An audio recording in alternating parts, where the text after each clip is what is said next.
আচ্ছা দেখেন, এইটা হচ্ছে আপনাদের ফর্মালি মার্কস ডিস্ট্রিবিউশন, এইটাই হচ্ছে মোটামুটি থাকবে, এর বাইরে তেমন একটা যাবে না। তারপরে হচ্ছে যদি কোনো কিছু চেঞ্জেস হয় ওটা হচ্ছে জানানো হবে। আমরা কি করছি, আমরা অ্যাটেন্ডেন্স তো জানি, অ্যাসেসমেন্টের মোটামুটি অনেক দূর আমরা চলে আসছি। অ্যাসেসমেন্ট চলে আসছি না? আমরা কয়টা অ্যাসেসমেন্ট নেওয়া হয়েছে আপনাদের? 2টা আর 3টা, আরও কয়েকটা নিব আমরা অ্যাসেসমেন্টগুলা। এটা হচ্ছে মোটামুটি মিড পর্যন্ত অ্যাসেসমেন্টগুলো থাকে, তারপরে হয়তো আমরা প্রজেক্টের কাজ করতে করতে অ্যাসেসমেন্টটা করার তেমন একটা টাইম পাই না। সো আমরা মিড পর্যন্তই মোটামুটি অ্যাসেসমেন্ট করব। মিডের পর থেকে আপনাদের প্রজেক্টের কাজ দেখাইতে হবে। প্রজেক্টের কাজ কীভাবে দেখাইতে হবে? আপনি প্রজেক্ট ডিসাইড করবেন। আগে ফার্স্ট একটু প্রজেক্ট সম্পর্কে আইডিয়া দিই। প্রজেক্ট সম্পর্কে আইডিয়া, এগুলো অলরেডি আগেও বলছি ডিস্ট্রিবিউশনটা, তারপর আবার একটু মনে করাই দিলাম আপনাদের। প্রজেক্ট কী টাইপের থাকবে? ম্যানেজমেন্ট টাইপের সিস্টেম থাকতে পারে। ম্যানেজমেন্ট সিস্টেম কীরকম? হয়তো আপনি হচ্ছে একটা ফুড ডেলিভারি সিস্টেম ম্যানেজ করতেছেন। হয়তো আপনি যে একটা অ্যাপস বানাবেন, ওই অ্যাপসের মধ্যে হয়তো কিছু একটা রেস্টুরেন্ট বা কয়েকটা রেস্টুরেন্ট আছে, তাদের কিছু ফুড আছে, তাদের কিছু প্রাইজেস আছে। আপনি কী করলেন, ওই প্রাইজেসগুলো নিলেন, নিয়ে ওইটা কার্টে রাখলেন, কার্টে রেখে বাস ক্যালকুলেশন করে হয়তো ভ্যাট ট্যাক্স অ্যাড করে একটা রেজাল্ট দিয়ে ওইখানে আউটপুটটা শো করলেন। তারপর যখন ক্লিক হবে একটা অর্ডার চলে আসবে। অর্ডারটা হয়তো আপনাদের কোথায় সেভ হবে? একটা ফাইল বা কিছুতে সেভ হবে, ফাইল বা কোনো একটা জায়গায় গিয়ে সেভ হবে। সো এইরকমভাবে হচ্ছে আপনি কী করবেন, একটা ম্যানেজমেন্ট সিস্টেম হয়তো বানাবেন। এটা ফুডের হইতে পারে, আবার অনেক সময় অনেকে ক্যান্টিন ম্যানেজমেন্ট করে, যে একটা ক্যান্টিনের মধ্যে আপনারা দেখেন না বেসিক্যালি জাভাগুলো ইউজ করা হয়। স্বপ্নও দেখছেন না? স্বপ্নের মধ্যে কি কিছু অ্যাপ দেখেন না যে ক্লিক করে প্রিন্ট হয়ে চলে আসে প্রিন্টারে? এইরকম টাইপের ছোটোখাটো অ্যাপগুলাই আমরা হচ্ছে রিয়েল লাইফে এইখানে দেখতে পারি। বাট জাভার ইমপ্লিমেন্টেশন কিন্তু অনেক বড়, মানে অনেক বড় বড় প্রজেক্ট হয়। বাট ছোটোখাটো কেন বলতেছি, কারণ ওই টাইপের প্রজেক্টগুলাই হচ্ছে আমরা করব। আমরা হচ্ছে এত বড় প্রজেক্ট তো করতে পারবো না, কারণ আমাদের বড় প্রজেক্ট করতে গেলে দেখা গেছে 6 মাসে 1 বছরের একটা প্রজেক্ট হয়। ওই বড় তো আমরা টাচ করতে পারবো না। আমরা কী টাইপের করব? হয়তো স্বপ্ন কী করে, স্বপ্নেতে হচ্ছে আপনাদের কিছু প্রোডাক্টস থাকে, গ্রোসারি প্রোডাক্টস বা এই ক্যাটাগরি টাইপের প্রোডাক্টসগুলো ডিভাইডেড থাকে। ওই ডিভাইডেড প্রোডাক্টসগুলো আপনারা কী করেন, ওগুলো নিয়ে কাজ করেন, কার্টে যায়, কার্ট থেকে সেভ করে, সেভ করলে কী হয়, কোথাও একটা সেভ হয়। এইখানে আমরা যে কাজটা করব, আমরা হচ্ছে ডাটাবেজে সেভ করব। ডাটাবেজে সেভ করব, ডাটাবেজে সেভ করে রাখবো। এইটা হচ্ছে MySQL দিয়ে করব। MySQL এইখানে হচ্ছে আমরা সেভ করে রাখবো। এখন এইটা জিনিসটা আমরা তেমন একটা পারি না, আপনারাও পারেন না, এটা পারবেনও না। এইটা হচ্ছে পরে আপনাদের শেখানো হবে। বাট জাস্ট সিম্পল কয়েকটা আমি টাস্ক দেখাই দিব, কয়েকটা কমান্ড দেখাই দিব, 4টা কমান্ড। এই 4টা কমান্ড ইমপ্লিমেন্ট করে আপনার হচ্ছে কাজগুলো করবেন। ওইটা আমি দেখাই দেবো কীভাবে করতে হয়, ছোটোখাটো, ওইটা বেশি কমপ্লেক্স কিছু না। সো ওইটা জাস্ট হচ্ছে আপনারা সেভিং করার জন্য হচ্ছে রাখবেন। তাও যদি আপনারা না পারেন, ওইটাতে আমি হেল্প করবো, সমস্যা নেই।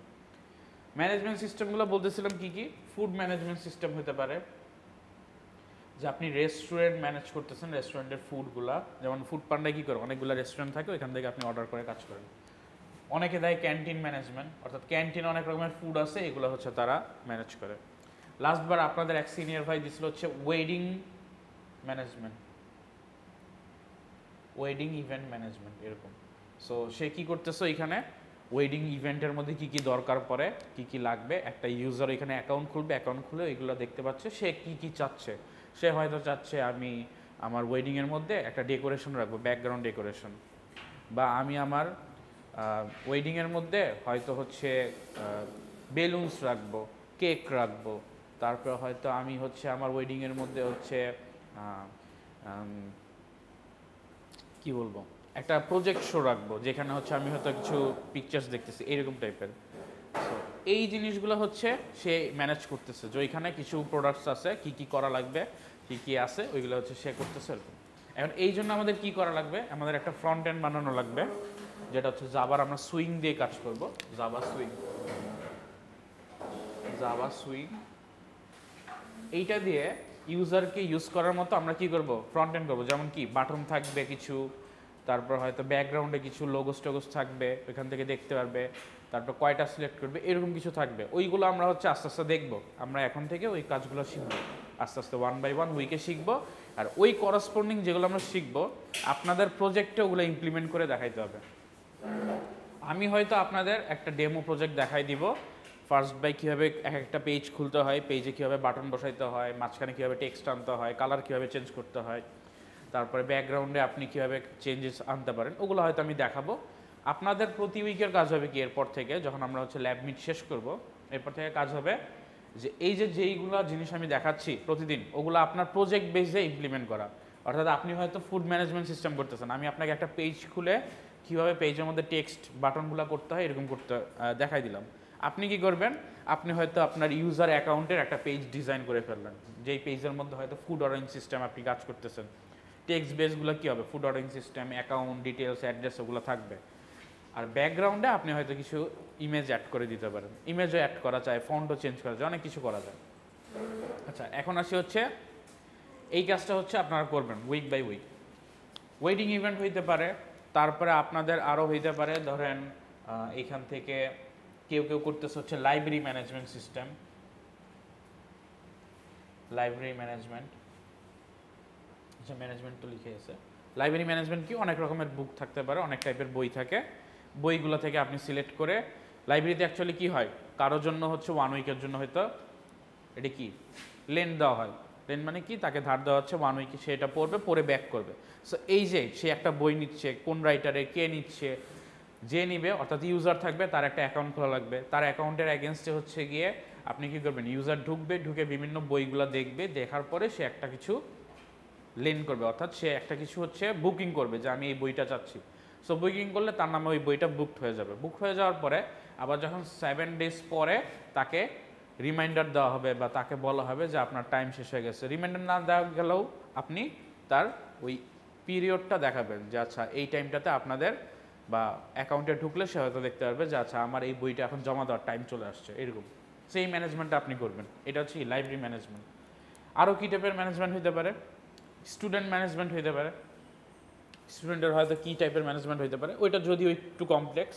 স্টুডেন্ট ম্যানেজমেন্ট কি, আপনার কোর্স সিলেক্ট করেন, আপনার নামে হয়তো অনেকগুলো কোর্স আছে, আপনি হচ্ছে কি ডেমো একটা কোর্স সিলেক্ট করলেন, আপনি ফার্স্ট সেমিস্টার না সেকেন্ড সেমিস্টার এরকম করে আপনাকে ব্যাচ ওয়াইজ সাজাই দিবেন। আপনারা যেটা করেন আর কি ইআরপিতে ব্যাচ ওয়াইজ সাজানো থাকে, আপনারা হয়তো ইআরপির মতো কমপ্লেক্স করতে পারবেন না যেহেতু টাইম কম। আপনার হয়তো কোর্সের ডিটেলসগুলো দিলেন, কী কী কোর্স আছে, কোন স্যার আছে, কে কী নিচ্ছে, এই কোর্সটা আপনি নিয়ে নিলেন, আপনার নামে হচ্ছে কি কোর্সগুলো অ্যাসাইন হয়ে গেল। অ্যান্ড এই কোর্সগুলো অ্যাসাইন হয়ে সবগুলো কি ডাটাবেসে সেভ থাকবে। সো এইটা কি থাকতে পারে, আপনি বেসিক্যালি স্টুডেন্ট ম্যানেজমেন্ট না বলে কোর্স ম্যানেজমেন্টও বলতে পারেন। সো এই টাইপের ম্যানেজমেন্ট থাকতে পারে। So restaurant, library, wedding management, তারপর event management, canteen management, food management, restaurant management, অনেক ম্যানেজমেন্ট টাইপের অনেকগুলো সিস্টেম হইতে পারে। আপনাদের প্রজেক্টে এই টাইপের সিস্টেমগুলো আপনারা দেখতে পারেন। আমি যে আপনাদের বলতেছিলাম না যে আমার একটা প্রজেক্ট আমি দেখানোর কথা, আমি দেখাবো। সো ওই প্রজেক্টটা হচ্ছে এই ফুড ম্যানেজমেন্টের উপরে, অর্থাৎ বিভিন্ন টাইপের রেস্টুরেন্ট আছে, ওই রেস্টুরেন্টগুলোর ফুডগুলো আইটেমগুলো আমরা নিয়ে কাজ করতেছিলাম যে এই আইটেমসের ভ্যালু এত, ওইখানে আমরা ফুডগুলোর ছবি অ্যাড করতেছিলাম, প্রাইস দিচ্ছিলাম, ওইখানে হচ্ছে আমাদের কয়টা আমরা নিব অ্যাডিশন করার মতো একটা স্লট দিচ্ছিলাম যে 2টা আমি হচ্ছে চাচ্ছি। সাপোজ আমরা হচ্ছে ধরেন টেক আউটের বার্গার নিব, এরকম টেক আউটের তো অনেকগুলো বার্গার আছে, আমরা হয়তো কয়েকটা বার্গার নিলাম। সো এই বার্গারের প্রতিটার একটা করে ছবি আছে, এইখানে হয়তো কোয়ান্টিটি নেওয়ার জন্য স্কোপ আছে, এইখানে হয়তো মাইনাস প্লাস, অর্থাৎ প্লাস দিলে এখানে 1 2 3 এরকম করে বাড়তে থাকবে, তারপর মাইনাস দিলে কমে থাকবে এরকম করে। নেক্সটে যখন চেক আউট করবো এই বার্গারগুলো যতগুলো আমি অর্ডার করেছি একসাথে ওগুলো চেক আউট পেজে চলে যাবে, সবগুলো ক্যালকুলেট করে আমাকে একটা রেজাল্ট দেখাবে, আচ্ছা এত টাকা বিল হচ্ছে, আপনি কি শিওর নাকি অর্ডার দিবেন কিনা। অর্ডার দিলে ইয়েস দিলে তারপরে ওই যে ভ্যালুগুলো নিয়ে আমি ডাটাবেজে সেভ করব। সো আমরা হচ্ছে অনেকভাবে সেভ করতে পারি। একটা হচ্ছে আমাদের অফলাইন বেস যে সফটওয়্যার, অফলাইন বেসে কি হয়, আমার হয়তো কম্পিউটারে সেভ থাকে, যেটা আমরা ফাইলের মাধ্যমে কাজ করি। সিতে ফাইল শিখেছিলাম না একটু, ফাইলে রিডিং রাইটিং, তারপর হচ্ছে অ্যাপেন্ড করা, ভুলে গেছেন?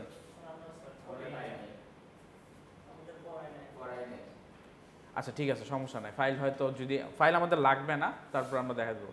আপনারা তো পাইছেন না ফাইল, একটু তো পাইছেন। ফাইল ওরকম মানে অত ব্রড কোনো কিছু না, জাস্ট কয়েকটা জিনিস আর কি দেখাইতে হয়, যে রিড করতে হয়, কীভাবে রাইট করতে হয়, এটাই। ওটা আমি দেখাই দিব যদি দরকার পড়ে আপনাদের এখানে ধরবো। কিন্তু বেসিক্যালি আমাদের টার্গেট হচ্ছে এই ডাটাবেসটা করা। ডাটাবেস, এই ডাটাবেসে হচ্ছে আমরা হচ্ছে কাজ করব। যদিও আমরা ডাটাবেসটা ফুললি শিখবো না, এখানে এত প্যাটার্ন শিখবো না, আমরা জাস্ট কয়েকটা কমান্ড দেখে জাভা প্রজেক্ট থেকে ডাটাবেসে সেভ করা শিখব। এই জিনিসটা হচ্ছে আমরা এই কোর্সে শিখব। সো আপনাদের যে কাজটা হবে সেটা হচ্ছে আপনাদের এই যে মিড আগ পর্যন্ত, অর্থাৎ ল্যাব মিডের আগ পর্যন্ত, এই যে ল্যাব মিড যেটা হবে এর আগ পর্যন্ত আপনারা গ্রুপ ডিসাইড করে ফেলেন। গ্রুপ ডিসাইড করেন, অ্যান্ড গ্রুপ ডিসাইড করার পরে আপনারা কী প্রজেক্ট করবেন এটাও ডিসাইড করেন। প্রজেক্টের আমি তো কতগুলো স্যাম্পল বলে দিলাম, তারপর যদি আরও কিছু স্যাম্পল থাকে আমি হয়তো একটা টেক্সট ফাইল করে আপনাদের ইআরপিতে আপলোড করে দেবো, আপনারা দেখেন যে কী টাইপের প্রজেক্ট হতে পারে। আবার আপনারা কী করবেন, ইন্টারনেট একটু সার্চ করবেন, দেখবেন, রিসার্চ করবেন যে জাভা প্রজেক্টগুলো স্টুডেন্ট লাইফের কী টাইপের হইতে পারে। ওইখানে দেখবেন আরও ভ্যারাইটিস চলে আসছে আপনাদের। যদিও এটা রিকমেন্ডেড না, আপনারা নিজেরাই বের করবেন, বাট তারপরও আপনারা চাইলে আইডিয়া নিতে পারেন এখান থেকে যে আমরা আচ্ছা একটু দেখি যে বাইরে কিভাবে করা হয় বা অন্যান্যরা কীভাবে অলরেডি করে আসছে, ওই টাইপের প্রজেক্টগুলো করবেন। আচ্ছা, এইটা হচ্ছে মোটামুটি প্রজেক্টের যে কাজটা করা লাগবে সেটা হচ্ছে আমাদের একটা প্রেজেন্টেশন ফার্স্টে রেডি করা লাগবে। ও, প্রজেক্টে তো 30 মার্কসই চলে আসছে, প্রেজেন্টেশন প্লাস প্রজেক্ট ঠিকই আছে 30 মার্কস। আচ্ছা, আমাদের হচ্ছে একটা প্রেজেন্টেশন করা লাগবে। প্রেজেন্টেশনটা কি বেসড হবে, ওই যে দুইজনের গ্রুপ করবেন, গ্রুপ করে আপনি ফার্স্ট একটা প্রেজেন্টেশন দিবেন। কি প্রেজেন্টেশন দিবেন, যে আপনি কি প্রজেক্ট করতে যাচ্ছেন ওইটার ক্রাইটেরিয়াগুলো আমরা আগেই বলে দিব যেই দিন হচ্ছে গিয়ে আমরা প্রেজেন্টেশন নিব। তারপরও আপনার মেন্টালি প্রিপেয়ার থাকতে পারেন, হয়তো কি প্রজেক্টের কতগুলো হচ্ছে আমাদের পয়েন্ট থাকে। ফার্স্ট ওয়ান হচ্ছে এরকম থাকে, ধরেন আপনি একদম ফার্স্টে কী রাখবেন, প্রজেক্টের টাইটেল রাখবেন। আচ্ছা, প্রজেক্টে কী নাম, টাইটেল। তারপরে হচ্ছে আপনি মোটিভেশন রাখলেন, অথবা ব্যাকগ্রাউন্ড অ্যান্ড মোটিভেশন, অথবা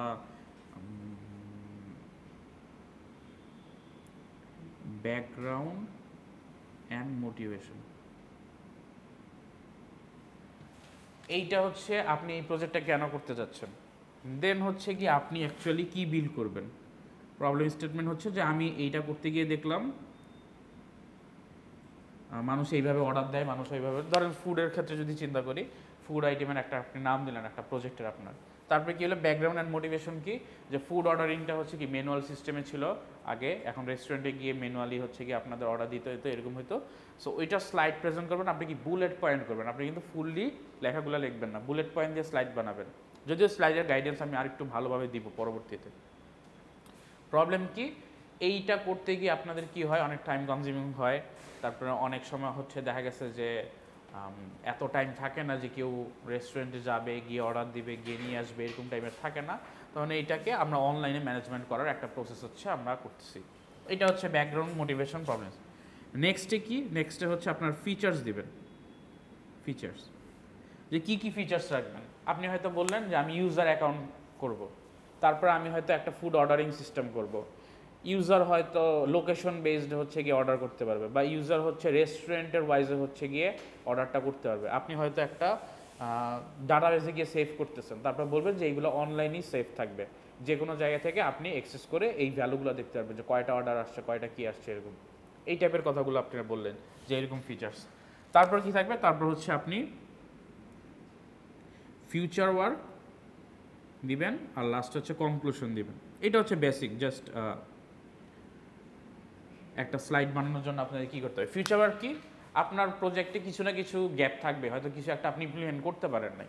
সাপোজ আপনি বলতে পারেন যে রেস্টুরেন্টগুলো যেগুলো আমরা দিচ্ছি ওগুলো হচ্ছে অর্ডারিং সিস্টেমটা আমরা দিচ্ছি, কিন্তু ওইখানে অর্ডারিং সিস্টেমে হয়তো আমরা এই ক্রাইটেরিয়া ওয়াইজ যদি রেস্টুরেন্টগুলো অ্যাড করতে পারতাম। সাপোজ আপনি যদি বলতে পারেন যে আমি যদি রেস্টুরেন্টের লোকেশনগুলো দেখাইতে পারতাম ইউজারকে, তাহলে আর একটু বেটার হতো, কিন্তু আমি লোকেশনটা দেখাতে পারতেছি না, জাস্ট অ্যাড্রেসটা হয়তো দিয়ে দিচ্ছি।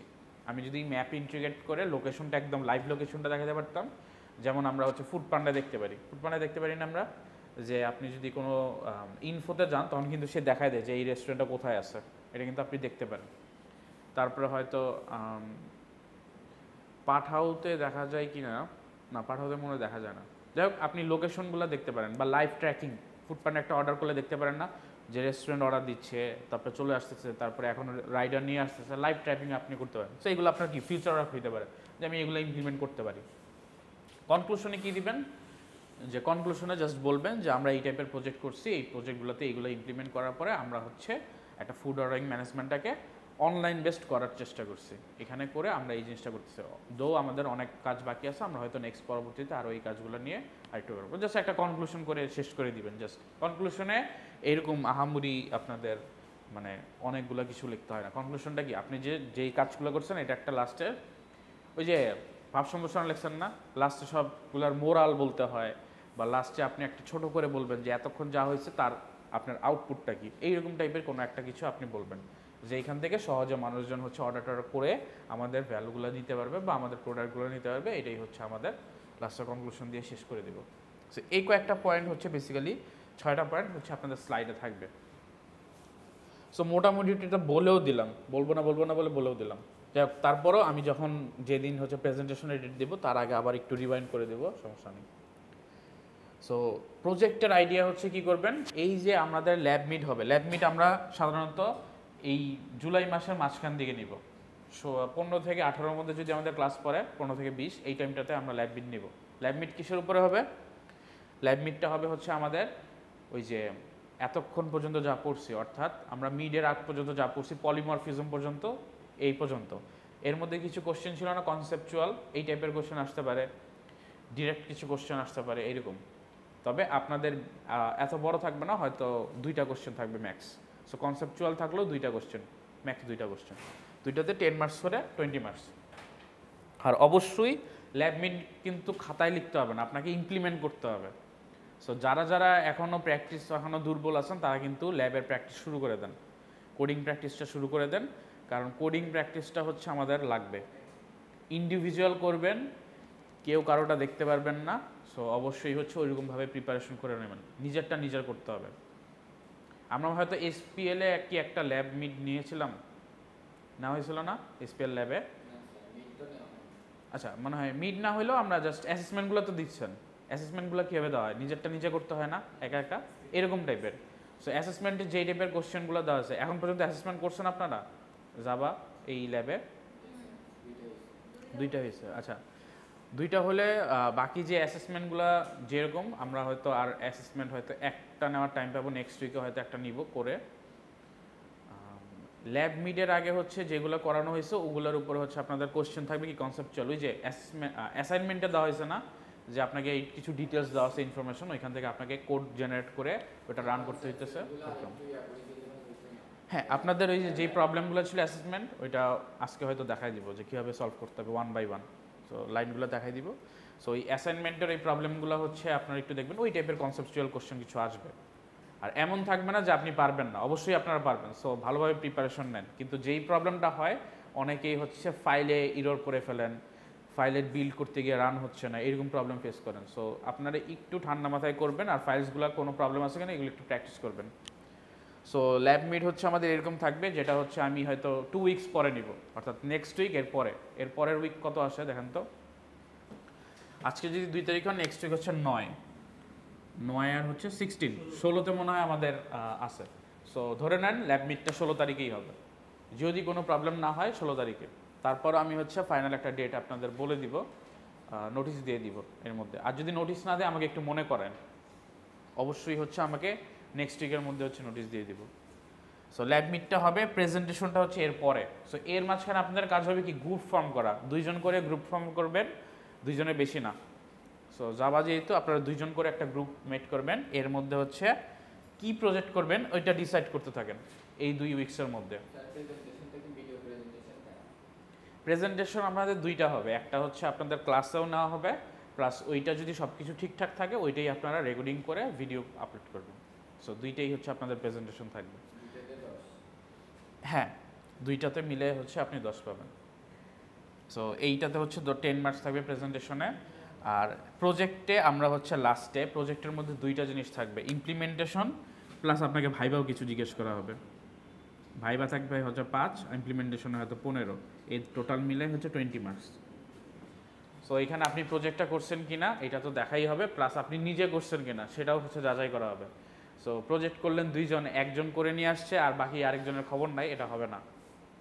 সো 2 জনকেই প্রজেক্ট করতে হবে, কারণ 2 জনকে আলাদাভাবে ইন্ডিভিজুয়ালি কোশ্চেন করা হবে।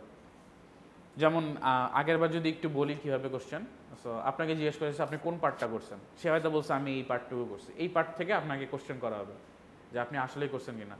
আবার এমন যাতে না হয় আপনি এসে বলবেন যে আমি এই 5 লাইন লিখছি, 5 লাইন থেকে কোশ্চেন করেন, এটা যাতে না হয়। সো প্রজেক্ট যদি আপনার ফুল প্রজেক্ট হয়, ওইখানে অবশ্যই 50% কন্ট্রিবিউশন আপনার থাকতে হবে। তারপরে হচ্ছে ল্যাব ফাইনাল। ল্যাব ফাইনালটা হচ্ছে আপনাদের একটা ডেট দেওয়া হবে, ল্যাব ফাইনাল আপনাদের অফিসিয়াল একটা ডেট দেওয়া হবে, ওই ডেটে হচ্ছে ল্যাব ফাইনাল হবে। সাধারণত ল্যাব ফাইনাল আর প্রজেক্ট সেম দিনে দেখা হইতেও পারে, নাও হইতে পারে, ডিপেন্ডস করে হচ্ছে টাইমসের উপর। সো নর্মালি যদি দেখি যে না ল্যাব ফাইনাল সাধারণত আপনাদের একসাথে না নেওয়ারই চান্সেস খুব বেশি, আলাদা আলাদা ডেট থাকতে পারে। হয়তো ল্যাব ফাইনাল একটা ডেট দেওয়া হবে, আমি হয়তো তারপরে 5 দিন বা 1 সপ্তাহের মধ্যে আপনি বললাম যে 1 সপ্তাহের মধ্যে আপনি প্রজেক্টটা হচ্ছে সাবমিট করে দেখান। এই 1 উইকের মধ্যে যে কোনো টাইমে আমি যখন থাকি আমার সাথে কন্ট্যাক্ট করে আপনি প্রজেক্টটা দেখাবেন আমাকে, বুঝতে পারছেন? সো মোটামুটি এইটাই হচ্ছে আপনাদের কাজ। তো এখন আমাদের যে কাজটা হবে, আমরা হচ্ছে এই ল্যাব মিডের আগ পর্যন্ত এই অ্যাবস্ট্রাকশন, তারপরে হচ্ছে কিছু ইরর হ্যান্ডলিং আছে, এগুলো হচ্ছে আমরা নর্মালি আমাদের এই ল্যাবে দেখে ফেলবো। অ্যান্ড যখন আমাদের মিড কমপ্লিট হবে তারপর থেকে আমরা প্রজেক্টের কাজ শুরু করে দেব।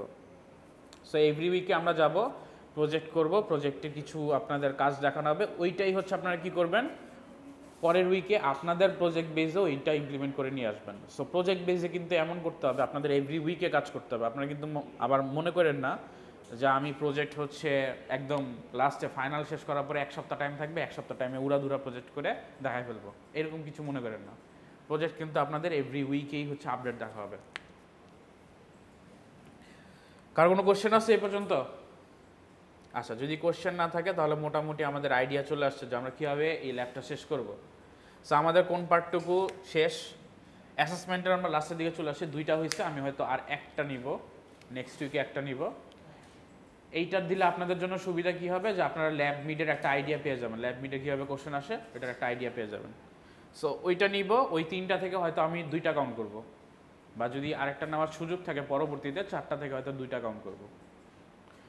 10 মার্কস করে 20 মার্কস।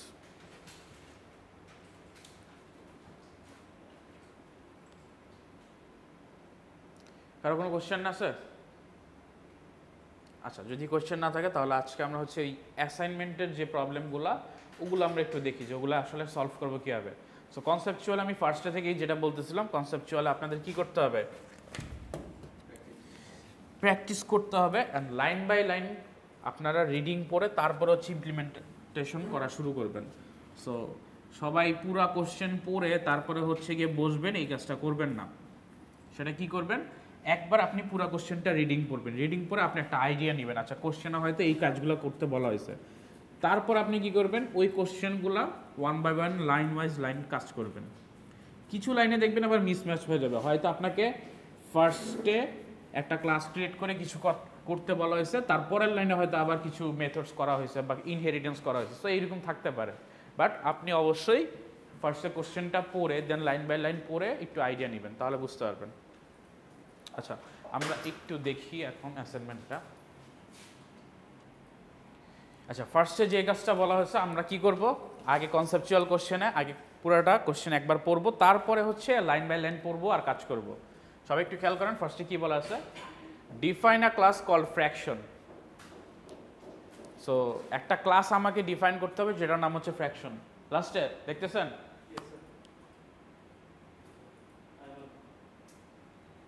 রাখেন এটা ব্যাগে রাখেন।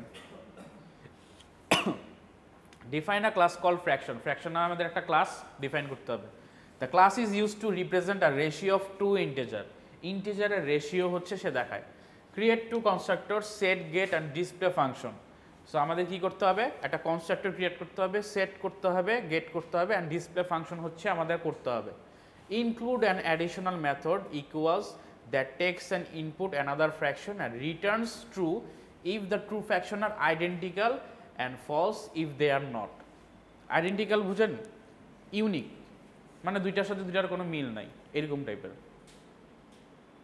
সো আইডেন্টিক্যাল বলতে কি বোঝাচ্ছে,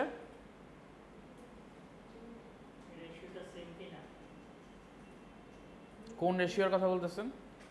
দেখেন এইখানে ফার্স্টে কি বলছে, class is use to represent a ratio of two integer, দুইটা ইন্টিজারের রেশিও। এখন দুইটা ইন্টিজারের রেশিও আপনি কিভাবে বের করবেন, একটা থেকে আরেকটা ডিভাইড করবেন, ডিভাইড করে অনুপাতটা বের করবেন, এটাই তো রেশিও। সো এই রেশিওটা বের করে আপনার একটা কোড করতে হবে। Create two constructors get and set, তার মানে আপনাকে এই যে ইন্টিজারগুলো নেওয়ার জন্য গেট সেট রাখতে হবে, আর হচ্ছে একটা কনস্ট্রাক্টর দিতে হবে, কনস্ট্রাক্টর রাখতে হবে। Include an additional method equals that takes an input another fraction and returns true if the two fraction are identical and false if they are not.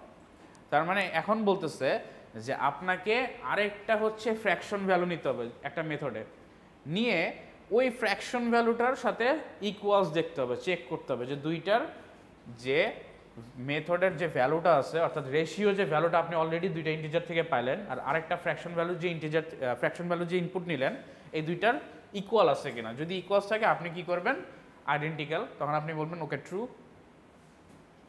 Sorry equal না same আছে তার মানে আপনি বলবেন ফলস, আর identical যদি হয় different যদি হয় তখন আপনি বলবেন যে ওকে ট্রু। বুঝতে পারছেন?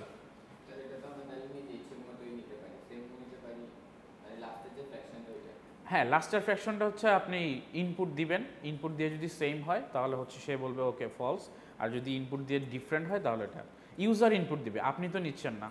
লাস্টের ইনপুটটা কি ইউজার দিচ্ছে, দেখেন লাস্টে কি বলা আছে, takes as input another fraction, তার মানে আরেকটা ফ্র্যাকশন নেবেন। এখন আপনাদের কাজ কি, কাজ হচ্ছে একটা ফ্র্যাকশন ক্লাস করব, ফ্র্যাকশন ক্লাসের মধ্যে দুইটা ইন্টিজার করব। সো আমরা কি করি, লাইন বাই লাইন একটু করি। ফার্স্টে কি বলা আছে, একটা ক্লাস ক্রিয়েট করি যেটার নাম হচ্ছে ফ্র্যাকশন। সো ক্লাস ফ্র্যাকশন নামে একটা ক্লাস ক্রিয়েট করলাম। তারপর কি বলা আছে, class is use to represent a ratio of two integer, দুইটা ইন্টিজারের রেশিও সে রিপ্রেজেন্ট করবে। কীভাবে রিপ্রেজেন্ট করবে এইটা এখনো বলা হয় নাই।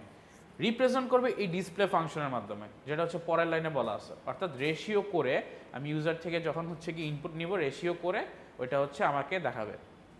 আচ্ছা, create two constructor set get and display function. Create two constructor, constructor হচ্ছে আমাদের দুইটা করতে হবে। দুইটা কনস্ট্রাক্টর আমরা কি করতে পারবো, কনস্ট্রাক্টর কি কাজে লাগে আগে এটা একটু রিভিউ করেন। আমরা অবজেক্ট ক্রিয়েটের সময় যদি কোনো অ্যাট্রিবিউটের ভ্যালুটা নিয়ে যেতে চাই তখন হচ্ছে আমরা কনস্ট্রাক্টর ইউজ করি। এখন আমাকে দুইটা কনস্ট্রাক্টর ক্রিয়েট করতে বলছে। দুইটা কনস্ট্রাক্টর কি হইতে পারে, আমাকে ইন্টিজারের কোনো ভ্যালু দিয়েও দিচ্ছে, হইতে পারে নাও দিয়ে দিচ্ছে। তার মানে আমাকে একটা ডিফল্ট কনস্ট্রাক্টর করতে হবে, আর এটা কি করতে হবে, ওই যে ইন্টিজার যে ভ্যালু অবজেক্ট ক্রিয়েট করার সময় ওই ভ্যালুগুলো নিয়ে নিতে হবে। দুইটাই করতে হবে না, বুঝতে পারছেন? সো দুইটা কনস্ট্রাক্টর করতে হবে। এখন এই কনস্ট্রাক্টরের কাজগুলো কি, এখানে আমার সেট আর গেট মেথড করতে হবে। সেট আর গেট মেথড দিয়েও হচ্ছে আমি ইন্টিজার করতে পারি। এইখানেই হচ্ছে আমাদের একটু কমপ্লেক্স। যখন আমি কনস্ট্রাক্টরটা ডিফল্ট ইউজ করব তখন আমি কি করব, সেট আর গেট মেথড ইউজ করে ওই ভ্যালুগুলো পাস করব। আর যখন আমি কনস্ট্রাক্টরটা ডিফল্ট না হবে, যদি ভ্যালু দিয়ে দেওয়া থাকে তাহলে তো বাই ডিফল্ট চলেই আসলো, যেটা কনস্ট্রাক্টরের মাধ্যমে অ্যাসাইন হয়ে যাবে। বুঝতে পারছেন? সো কনস্ট্রাক্টরের মাধ্যমে হয় অ্যাসাইন হবে অথবা সেট আর গেট মেথড দিয়ে অ্যাসাইন হবে, এটা ডিপেন্ডস করতেছে। আচ্ছা, নেক্সটে বলা আছে include an additional method equals that takes input another fraction and returns true if two fractions are identical and false if they are not. তার মানে রেশিও বের করতে হবে, যে ইন্টিজারগুলো পেলাম ওটার একটা রেশিও আমি বের করব। রেশিও বের করার পরে আমি আরেকটা ইনপুট নিব ইউজারের কাছ থেকে, অ্যান্ড নিয়ে দেখব যে দুইটার সেম কিনা। যদি সেম হয়ে যায় আমি বলবো যে ফলস, আর যদি সেম না হয় তাহলে আমি ইউনিক বলবো, আইডেন্টিক্যাল, এদেরকে আইডেন্টিফাই করা পসিবল, এটা ডিফারেন্ট, তখন আমি বলবো আইডেন্টিক্যাল। বুঝতে পারছেন?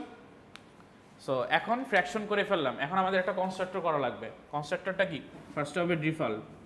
ডিফল্ট কনস্ট্রাক্টর কি সেম নামে থাকে না, আরেকটা হচ্ছে প্যারামিটারাইজড। এইখানে আমরা কি দিব, আমাদের কি বলছে দুইটা ইন্টিজার নাম্বার নিতে হবে। তার মানে আমি কি করব, ইন্ট এন আর হয়তো ইন্ট n1 নিলাম, এরকম দুইটা কনস্ট্রাক্টর। এখন দেখেন এই কনস্ট্রাক্টরটা নিচ্ছি, কিন্তু এইটা কি করবে, দুইটা ইন্টিজারের রেশিও করতে হবে। তার মানে অবশ্যই আমার এইখানে ক্লাসের মধ্যে হচ্ছে দুইটা অ্যাট্রিবিউট থাকতে হবে, যেটা হচ্ছে দুইটা ইন্টিজার রিপ্রেজেন্ট করবে না, আদারওয়াইজ তো আমি কনস্ট্রাক্টরে কোনো ভ্যালু পাস করতে পারবো না। অর্থাৎ অবজেক্ট ক্রিয়েটের সময় ভ্যালু পাইলাম, কিন্তু কাকে রাখবো ভ্যালু। সো অবশ্যই আমাকে এখানে দুইটা ইন্টিজার দিতে হবে। একটা দিলাম হয়তো আমি সেম নামও দিতে পারি, ডিফারেন্টও দিতে পারি, n1 আর হচ্ছে n। এখন আমি এই কনস্ট্রাক্টরে কি করব, দিস ডট দিতে হয় না, ইজ ইকাল টু n, আর this dot n1 is equal to n1। অর্থাৎ দিস ডট মানে হচ্ছে এইটা, আর n মানে হচ্ছে এই পাশেরটা, প্যারামিটার আকারে যেটা আসলো, বা ডিফারেন্ট নাম দিলে ডিফারেন্ট থাকবে। সো আমার মোটামুটি কনস্ট্রাক্টর ক্রিয়েট করা শেষ। এখন কি গেট আর সেট মেথড ইউজ করতে হবে। গেট আর সেট মেথড, গেট আর সেট মেথডে আমি কি করব, গেট মেথডে কি থাকে, গেট ইন্টিজার এইখানে আমরা কি করব, এখানে কি আমাদের কোনো প্যারামিটার দরকার পড়ে? আমরা জাস্ট রিটার্ন করি না? তাহলে আমরা কি করব, এখানে ইন্টিজার রিটার্ন হবে। সো আমি একটা ইন্ট রিটার্ন করব, রিটার্ন করে কি রিটার্ন করে দিব, একটা করব হচ্ছে আমরা n এর জন্য,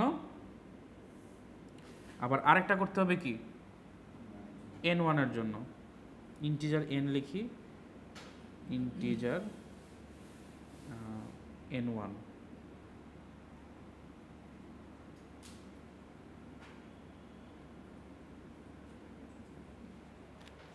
বুঝতে পারছেন?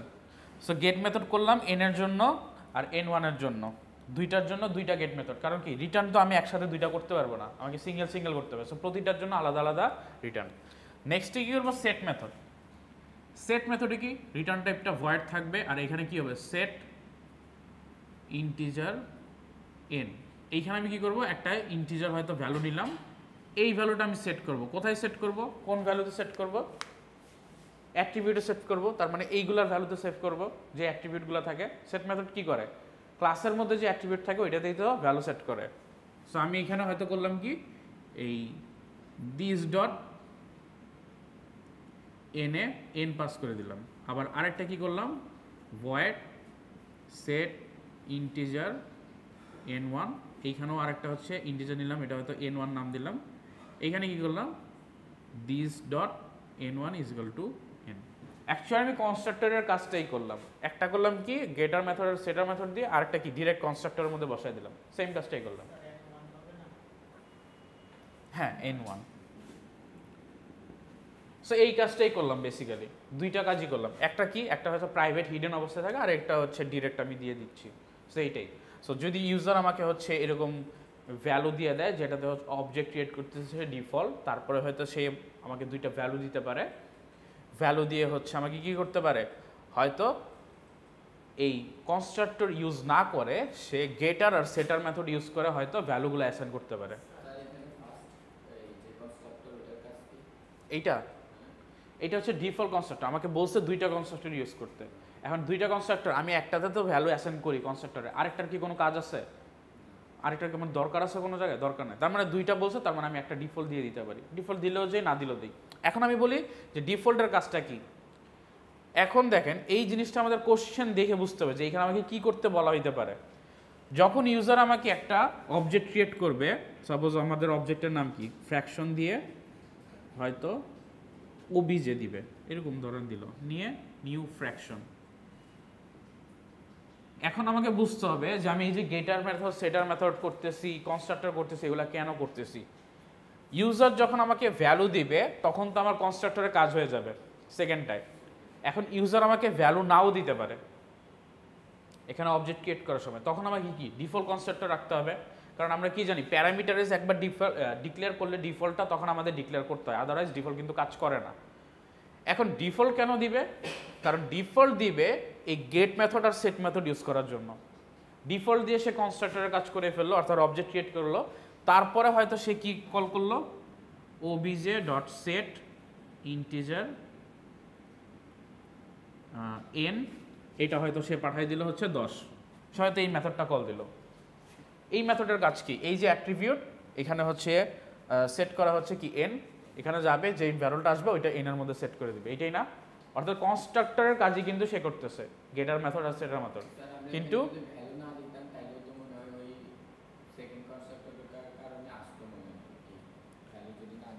এইখানে যদি ভ্যালু না দিতেন, মানে আপনি যদি এইখানে সেট না দিতেন, মানে এখানে ইরর আসবে, কারণ আপনি যে মেথডটা কল দিয়েছেন এটাতে একটা প্যারামিটার আছে।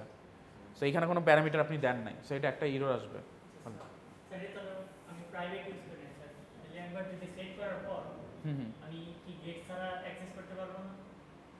এইটা সেট করার পরে আপাতত যেহেতু প্রাইভেট দেয় না, আমি অ্যাক্সেস করতে পারবো।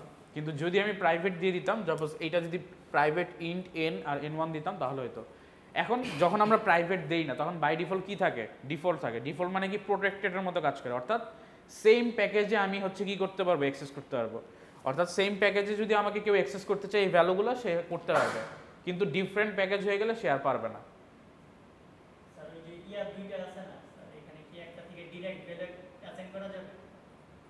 এন এর কথা বলতেছেন? হ্যাঁ এনে আপনি যদি এখন চান obj.n দিয়ে হচ্ছে গিয়ে অ্যাসাইন করবেন, পারবেন, এটা তো কোনো প্রবলেম হবে না, সেটার গেট ছাড়াই পারবেন, কারণ কি আপনি এখনো প্রাইভেট করেন নাই, সো এটাতে আপনি পারবেন, এটা তো কোনো প্রবলেম নাই। যদি প্রাইভেট করতেন তখন হচ্ছে আমাদের দরকার লাগতো, যেহেতু আমাদের প্রাইভেট বা পাবলিকের কোনো কথা বলে না, আমরা না করলেও চলবে। আচ্ছা এখন আরেকটা জিনিস বলি, কনসেপচুয়াল কোশ্চেন এমন হইতে পারে, কিছু কোশ্চেন আপনার কাছে ইররিলেভেন্ট মনে হইতে পারে, মানে আপনার কাছে মনে হইতে পারে যে আচ্ছা এই কোশ্চেনে এই জিনিসটা কেন বলা হয়েছে, রিয়েল লাইফে তো এরকম নাও হইতে পারে, রিয়েল লাইফে এরকম হইতেও পারে, কিন্তু অ্যাকচুয়ালি আপনি যেটা চিন্তা করতেছেন কনসেপচুয়াল কোশ্চেনে এটা নাও থাকতে পারে, অন্যরকম থাকতে পারে, কারণ রিয়েল লাইফে অনেক রকমের সিচুয়েশন আমাদের দেখতে হইতে পারে। এমনও হইতে পারে যে সে প্রাইভেট করে নাই কিন্তু সে গেট মেথড সেট মেথড দিয়েই নিবে, কারণ তার হয়তো অন্য কোনো একটা কাজ আছে এরকম। সো কনসেপচুয়ালি অলওয়েজ যে আপনি যেভাবে শিখছেন ওইভাবেই হবে এরকম না, আপনাকে যা করতে বলা হয়েছে আপনি ওইটা করবেন, তারপরে মার্কস পেয়ে যাবেন। অর্থাৎ আপনাকে যদি বলা হয় ক্লাস ক্রিয়েট করে রেখে দেন, এটা কোনো কাজই করবেন না, তাও আপনি এভাবেই রেখে দিবেন। আপনাকে যদি বলা হয় অবজেক্ট ক্রিয়েট করে রেখে দিবেন, অবজেক্টের আর কোনো কাজ করবেন না, ওইভাবেই রেখে দিবেন, কারণ ওই জিনিসগুলো বলাই হয় যে আপনি কোশ্চেন বুঝে যতটুকু বলা হয়েছে অতটুকু করতে পারতেছেন কিনা, বা আপনি এক্সট্রা করে ফেলতেছেন কিনা, এক্সট্রা করলেও কিন্তু মার্কস কাটা যাবে পরে।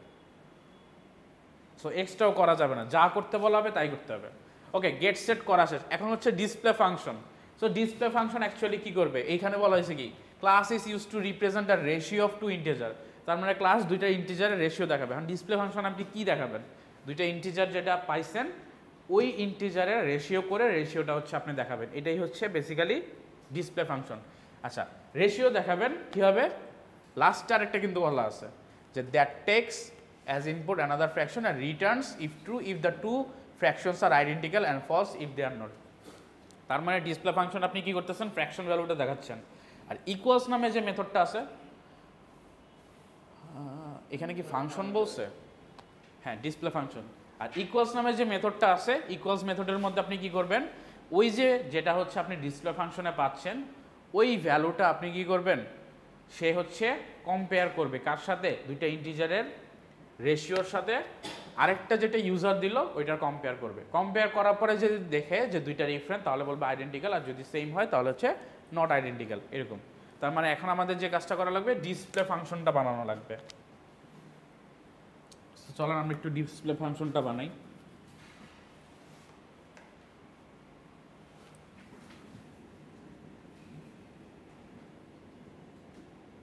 ডিসপ্লে ফাংশন নামে একটা মেথড করতে হবে। আচ্ছা এইটাতে আমরা কোনো কিছু কি রিটার্ন করতেছি, আপাতত রিটার্ন করতেছি না, সো আমাদের দরকার নাই, যদি লাগে পরে হয়তো আমরা চেঞ্জ করব। এখন আমরা কি করতেছি, দুইটা রেশিও করব, ইন্টিজার 1 আর 2। সো আমরা কি করলাম, এখানে হচ্ছে একটা ভ্যালু নিলাম ইন্ট সাম, আচ্ছা সাম না রেশিও নেই, ratio is equal to n1 divided by n2। এখন আপনাদের কোশ্চেন থাকতে পারে স্যার n1 n2 কি সে বুঝতে পারবে, প্যারামিটার নাই, তারপরে কি সে বুঝতে পারবে, সে কিন্তু ক্লাসের এখানেই আছে, সো সে বুঝতে পারবে যে এই অ্যাট্রিবিউটটাই n1 আর এই অ্যাট্রিবিউটটাই হচ্ছে n। সো এখানে আপনাদের আলাদা করে প্যারামিটার পাস করা লাগবে না, অর্থাৎ সে যখন n নিবে সে হচ্ছে ক্লাসের এই n অ্যাট্রিবিউটটাকেই রেফার করবে। n1 মানে ক্লাসের এই, আচ্ছা n2 দিয়ে দিছি, সরি উল্টা করছি, n আর হচ্ছে n1। সো এই রেফার করবে কি এই n আর n1 কে, তার মানে দুইটা ইন্টিজারের সে রেশিও বের করলো, রেশিও বের করে এখানে রাখলো। রাখার পরে এখন আমাদের কি করতে হবে, এই যে রেশিওটা, এই রেশিওটা আমি ডিসপ্লে করে দিলাম। সাপোজ লিখলাম system out dot প্রিন্টএলএন ratio is, এখানে আমি হয়তো ভ্যালু দিয়ে দিলাম কি রেশিওর ভ্যালুটা অ্যাড করে দিলাম। সো এখানে রেশিওটা প্রিন্ট করে শেষ, এটা আমার ডিসপ্লে ফাংশনের কাজ শেষ, কোনো প্রবলেম নাই। লাস্টে কি বলছে, একটা ইকুয়ালস মেথড করতে, ইকুয়ালস মেথডে কি করতে বলছে, ইউজারের কাছ থেকে একটা ইনপুট নিতে বলতেছে, আর দুইটা যদি ইকুয়ালস হয় আমি বলবো কি নট আইডেন্টিক্যাল, আর দুইটা যদি ডিফারেন্ট হয় তাহলে আইডেন্টিক্যাল। সো আমি কি করি, ইকুয়ালস ফাংশনটা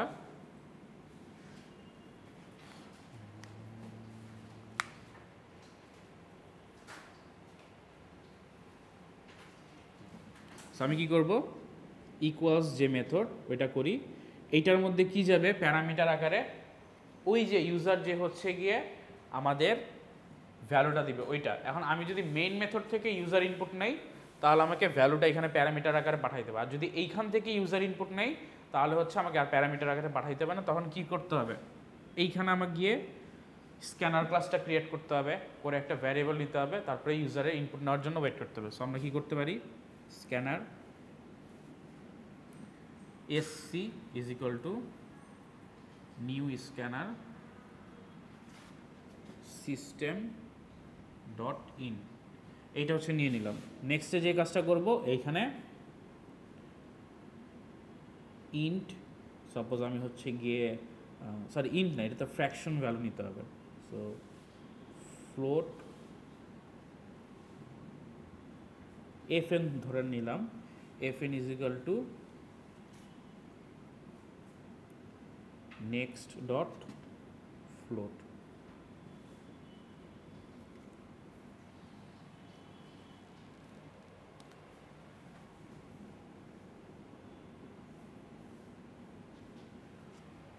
এইভাবে আমরা ইনপুট নেই না। সো আমি কী করলাম, ফ্লোট fn এর মধ্যে হচ্ছে কি sc ডট নেক্সট ফ্লোট ইনপুটটা নিয়ে নিলাম। তার মানে যে ইনপুটটা আমরা নিব ফ্লোট ইনপুট, ওইটা আমরা নিয়ে নিলাম। এখন আমাদের fn এর মধ্যে চলে আসছে। এখন আমরা জাস্ট কি করব, দুইটা কম্প্যারিজন করব। কম্প্যারিজন করে আমার কিসের বাইরে মেইন ফাংশন তো আমি লিখি না, আমি তো লিখছি এটা ইকুয়াল না, ক্লাসের ভিতরেই সব কিছু। এখন পর্যন্ত আমি মেইন মেথডে যাই না, আমি ক্লাসের ভিতরেই সব করতেছি। এখানে সব কিছু ক্লাসের মধ্যেই কিন্তু বলা হয়েছে। এই যে include and additional method takes, এখানে কিন্তু মেইন মেথডে বলা হয় নাই বা মেইন জায়গায় বলা হয়নি। আচ্ছা, এটা নিয়ে নিলাম। এখন আমি কি করব, এই যে ভ্যালুটা চেক করব। এইখানে একটা জিনিস বলেন, এখানে আমাদের একটা কাজ করতে বলা হয়েছে, that takes an input another fraction and returns true if two fractions are identical and false if they are not। তার মানে ট্রু আর ফলস রিটার্ন করতে বলা হয়েছে। তার মানে আমার একটা রিটার্ন টাইপ আছে। রিটার্ন টাইপটা কি আমাদের বুলিয়ান না? সো আমাদের কি করতে হবে, এই বুলটা রিটার্ন টাইপ করতে হবে। আর এইখানে কি করতে হবে, fn ইকুয়াল ইকুয়াল যদি এই রেশিওটা হয়, এখানে রেশিওটা যদি হয় তাহলে হচ্ছে আমাদের এইখানে বলতে হবে যে রিটার্ন করব হচ্ছে আমরা ট্রু, আচ্ছা সরি ফলস। আর যদি হচ্ছে গিয়ে না হয় তখন আমি কি করব, রিটার্ন করব হচ্ছে ট্রু। বুঝতে পারছেন? এইটুক বলা হয়েছে না, যে দুইটা যদি ইকুয়াল হয়,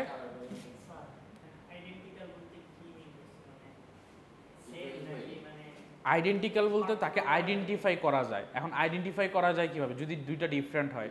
আমি কিভাবে আপনার সাথে হচ্ছে আশফাকের আইডেন্টিফাই করব, আপনি আরেকজনের নাম, আপনার নাম হচ্ছে কি রাদিফ, আশফাকের নাম হচ্ছে আশফাক। সো আমি আইডেন্টিফাই করতেছি কি দুইজন ডিফারেন্ট। এখন মনে করেন আপনাদের দুইজনের নামই হচ্ছে কি আশফাক। এখন আমি আইডেন্টিফাই করবো কীভাবে যে কোনটা আশফাক, ওই উনি হচ্ছে আশফাক নাকি ইনি হচ্ছে আশফাক, এটা আমি কীভাবে আইডেন্টিফাই করবো? সো আইডেন্টিক্যাল মানে হচ্ছে দুইটা ডিফারেন্ট থাকবে, সেম থাকবে না। সো আমি কী করতেছি, দুইটা ডিফারেন্ট চেক করতেছি। চেক যদি হয়, দুইটা ইকুয়াল চেক করতেছে, যদি ইকুয়াল হয় আমি ফলস করতেছি, আচ্ছা দুইটা সেম হয়ে যাচ্ছে, তার মানে তারা আইডেন্টিক্যাল না। আর যদি না হয় তাহলে হচ্ছে রিটার্ন করতেছি ট্রু, তারা আইডেন্টিক্যাল। এইটা হচ্ছে আমাদের মোটামুটি কাজ শেষ। এখন আচ্ছা, ইকুয়াল মেথডে কি করলাম, স্ক্যানার হচ্ছে কি আমি কি ইনপুট নেওয়ার জন্য হচ্ছে স্ক্যানার ক্লাসটা একটা অবজেক্ট ক্রিয়েট করলাম এসসি। তারপরে হচ্ছে ফ্লোট একটা ভ্যারিয়েবল নিলাম fn, এটা মধ্যে কি করলাম, ফ্লোটটা হচ্ছে ইনপুট নিলাম sc ডট নেক্সট ফ্লোট। তারপর আমি চেক করলাম যে দুইটা যদি ইকুয়াল হয় তাহলে হচ্ছে আমি কি করব, ফলস দিব। আর যদি না হয় তাহলে হচ্ছে ট্রু দিব। আচ্ছা, এইখানে একটা জিনিস আমাদের একটু মিস চলে গেছে। এইখানে আমাদের একটা ফ্লোট নিতে হবে।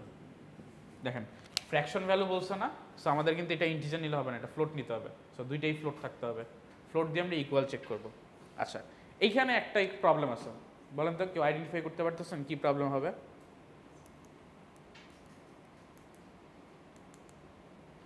কারণ মাথায় আসে, আচ্ছা আমি এখানে কিভাবে কি করতে পারি, বা এখানে কেন প্রবলেম আসতেছে, বা কি প্রবলেম আসতে পারে?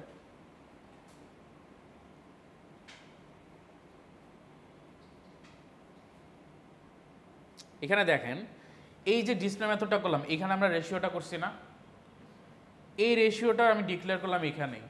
এখন এই ভ্যালুটা যদি আমি এইখানে ইউজ করতে চাই, এটা কি পসিবল? কারণ দুইটা ডিফারেন্ট মেথড না, ডিফারেন্ট মেথডে তো আমি এই ভ্যারিয়েবলটা ইউজ করতে পারবো না। সো তখন আমাকে কি করা লাগবে, এই রেশিওটা হয় আমাকে এই ক্লাসের মধ্যে নিয়ে নিতে হবে। ক্লাসের ফার্স্টেই অ্যাট্রিবিউট আকারে আমাকে রেশিওটা হচ্ছে রাখতে হবে। কারণ কি করতেছে দেখেন, একটা লাইন কিন্তু আমাদের হিন্ট বলাই আছে যে class is use to represent a ratio of two integer number. তার মানে আমাকে রেশিওটা ক্লাসই রিপ্রেজেন্ট করতেছে। সো এইখানে আমাকে রেশিও হচ্ছে একটা ফ্লোট ভ্যারিয়েবল নিয়ে রেশিওটা আমাদের রাখতে হবে। সো বুঝতে পারছেন এখানে কিন্তু প্রবলেম আছে একটু একটু, আমাদের কিন্তু একটু করতে করতে করতে করতে তারপর মাথায় আনতে হবে। সো এখন যদি আমরা করি, এখন দেখতেছি সব কিছু ওকে, এখন আর কোনো প্রবলেম নাই। এইখানে প্রবলেম হইতো কি, যেহেতু আমি এইখানের কাজ এখানে চলে আসতেছিলাম, এই ইন্ডেন্টেশনের বা এই আমাদের স্কোপের বাইরে এটা কখনোই কাজ করবে না, এটা বলবে যে নাই। কিন্তু এই এন কেন কাজ করবে, কারণ এন হচ্ছে অ্যাট্রিবিউটস, আমি যে কোনো জায়গায় ইউজ করতে পারবো এই ক্লাসের মাঝখানে। এটা বুঝা গেছে? তারপরে কিন্তু আমাদের আর কিছু করা বলতে মানে বলা হয় না কিছু করতে, সো আমরা কিছু না করলেও প্রবলেম নাই, যেহেতু এটা থিওরিটিক্যাল। সো আমরা কিছু না করলেও প্রবলেম নাই। ল্যাবে অবশ্যই আপনাদের হয়তো অবজেক্ট ক্রিয়েট করে রেজাল্ট দেখানোর কথা বলা হবে, বাট যেহেতু বলা নাই, সো আপনারা থিওরিটিক্যাল পার্টে জাস্ট এইটুক পর্যন্ত করলেই আপনারা মার্কস পেয়ে যাবেন, যেহেতু আর কিছু ক্রিয়েট করে করতে বলা হয়নি। বুঝতে পারছেন? এই কম্পিউটারে কি করেন আপনারা? তৌহিদ, রাদীপ দুজনই দেখেন দেখেন, পারবেন না পরে ওগুলো রাখেন। সো এইরকম 1 বাই 1 হচ্ছে আমাদের করে কাজ করতে হবে। দেখেন 3 লাইনের কোড করতে আমাদের কতক্ষণ টাইম লাগলো। সো এই জন্যই হচ্ছে কি, ফার্স্ট যদি করতে না পারি তাহলে পারবো না। নেক্সটে দেখেন 3 নাম্বার, এটা তোলা হয়েছে সবার? আচ্ছা তুলেন।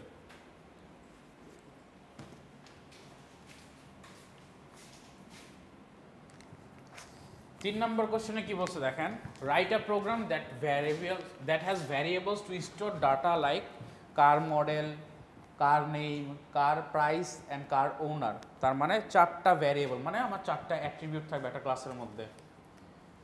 দেন বলছে the program should include functions to assign user defined values to the above mentioned variables and display functions to show the values. তার মানে ইউজার হচ্ছে এই 4টা জিনিসের ভ্যালু হচ্ছে ডিফাইন করবে, এই ভ্যালুগুলো হচ্ছে কি করবে, অ্যাসাইন করার পরে শো করবে, একটা ডিসপ্লে ফাংশন থাকবে যেটা হচ্ছে শো করবে। দেন বলছে রাইট আ মেইন, আচ্ছা মেইন মেথড হবে that calls this function, now write another runner class that declares 3 car objects and displays data of all 3। So এইখানে দেখেন এখন কিন্তু মেইন মেথড করতে বলছে, আরেকটা ক্লাস করতে বলছে রানার ক্লাস, আর ফার্স্টে আরেকটা বলছে কি, একটা হচ্ছে ডাটা রাখবে, সেটা হচ্ছে একটা ক্লাস। আচ্ছা এটা কার ক্লাস হবে, এই ক্লাসটা মতো মিসিং গেছে। Write a program that has variables to store data like car model, car name, car price, ওনার।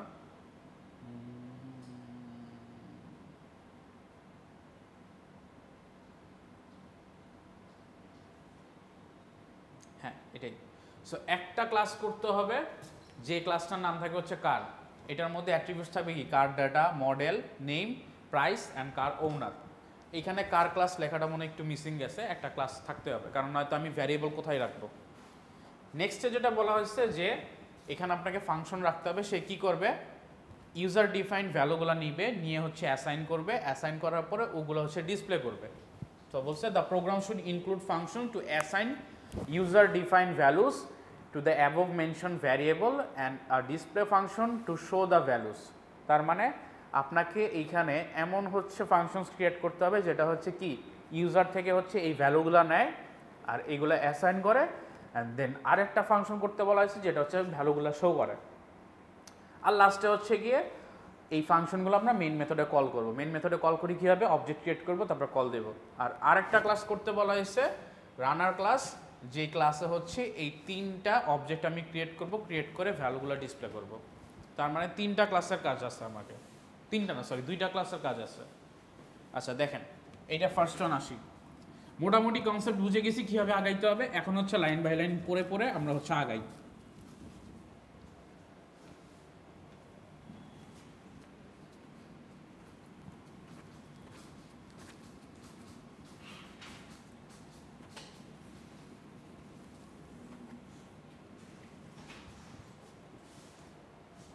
আচ্ছা এখন ফার্স্টে দেখেন কি বলছে, একটা ক্লাস ক্রিয়েট করি কার, এইটার মধ্যে রাখতে বলছে কি কি জিনিস অ্যাট্রিবিউটসগুলো, কার model, car name, car price আর কার ওনার। সো কার মডেল কি হবে, কার মডেল কি টাইপের থাকে, গাড়ির মডেল কি থাকে বলেন তো? বিএমডব্লিউ ব্র্যান্ডের নাম। সো কারের মডেল কি থাকে, যদি বাংলাদেশের কথা চিন্তা করি, করোলা এক্স, হোন্ডা সিভিক, তারপর হচ্ছে গিয়ে করোলা প্রোবক্স, এগুলা মানে একটা নাম থাকে। সো আমাকে স্ট্রিং নিতে হবে, স্ট্রিং দিয়ে কার মডেল নিতে হবে। দেন আমাকে কি বলছে, কার নেম, কার নেম, আচ্ছা হ্যাঁ কার নেম, কার নেম মানে কি ব্র্যান্ডের নেম, কি ব্র্যান্ডের গাড়ি।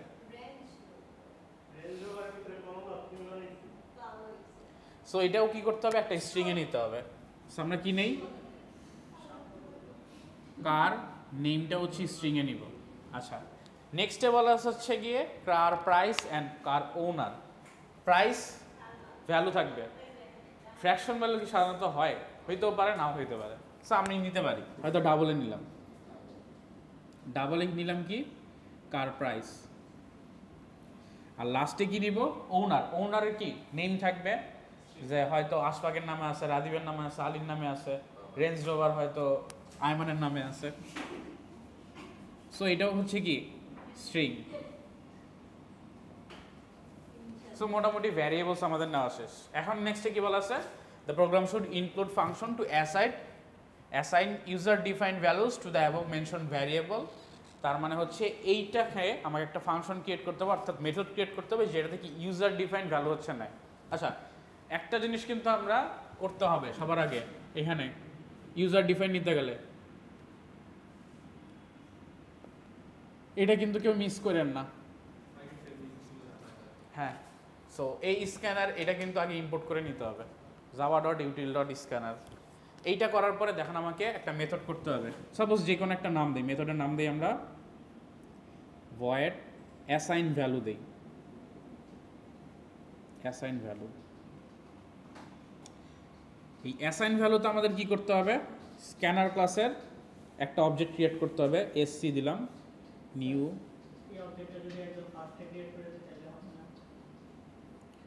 নিউ স্ক্যানার, দাঁড়ান একটু, সিস্টেম ডট ইন কোথায় করবেন, এইখানে,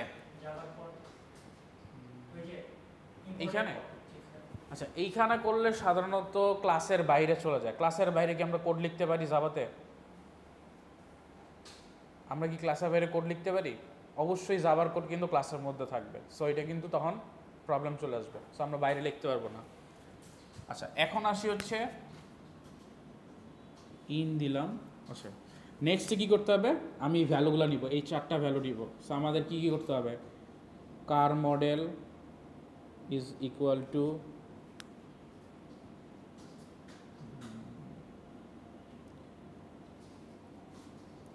এসসি ডট, এটাতে কী দিব নেক্সট,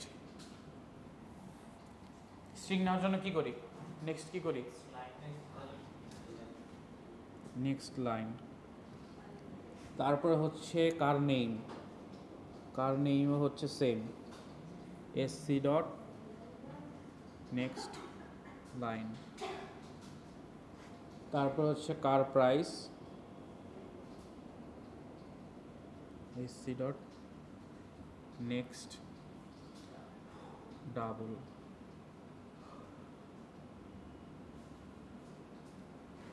আর লাস্টে হচ্ছে কার ওনার,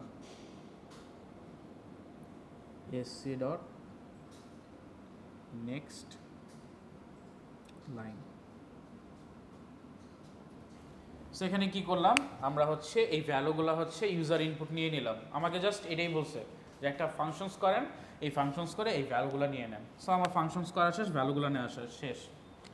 নেক্সটে বলছে কি and a display function two show the values. তার মানে ডিসপ্লে আরেকটা মেথড নিতে হবে যেটা হচ্ছে কি এই ভ্যালুগুলো শো করবে। সিম্পলি জাস্ট কি করবে, প্রিন্ট করে দিবে, আর কোনো কাজ নেই। বলেন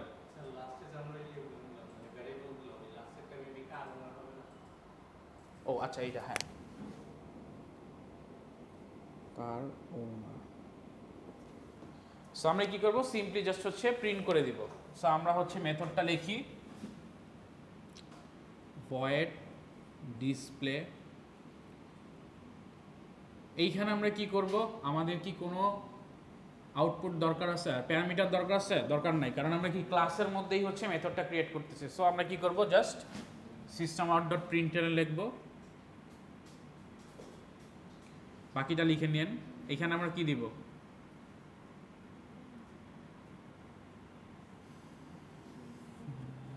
আচ্ছা নিচে লিখি, এখানে জায়গা একটু কম হবে, নিচেই লিখি ফাংশনটা, তাহলে বুঝতে সুবিধা হবে, একসাথে লিখতে পারবো। এইখানে আমরা কি দিব actually, void display system out dot println। আমরা একবারই লিখে দিই, এখানে হচ্ছে ফার্স্টে কি কার মডেল ইকুয়াল টু, এখান দিয়ে কার মডেল লিখে দেন। নেক্সটে আমরা কি করব, প্লাস করব, এখানে হয়তো কার নেম,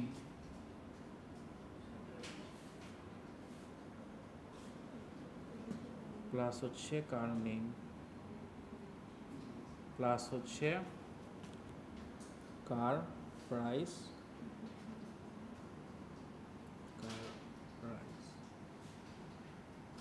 প্লাস হচ্ছে কার ওনার,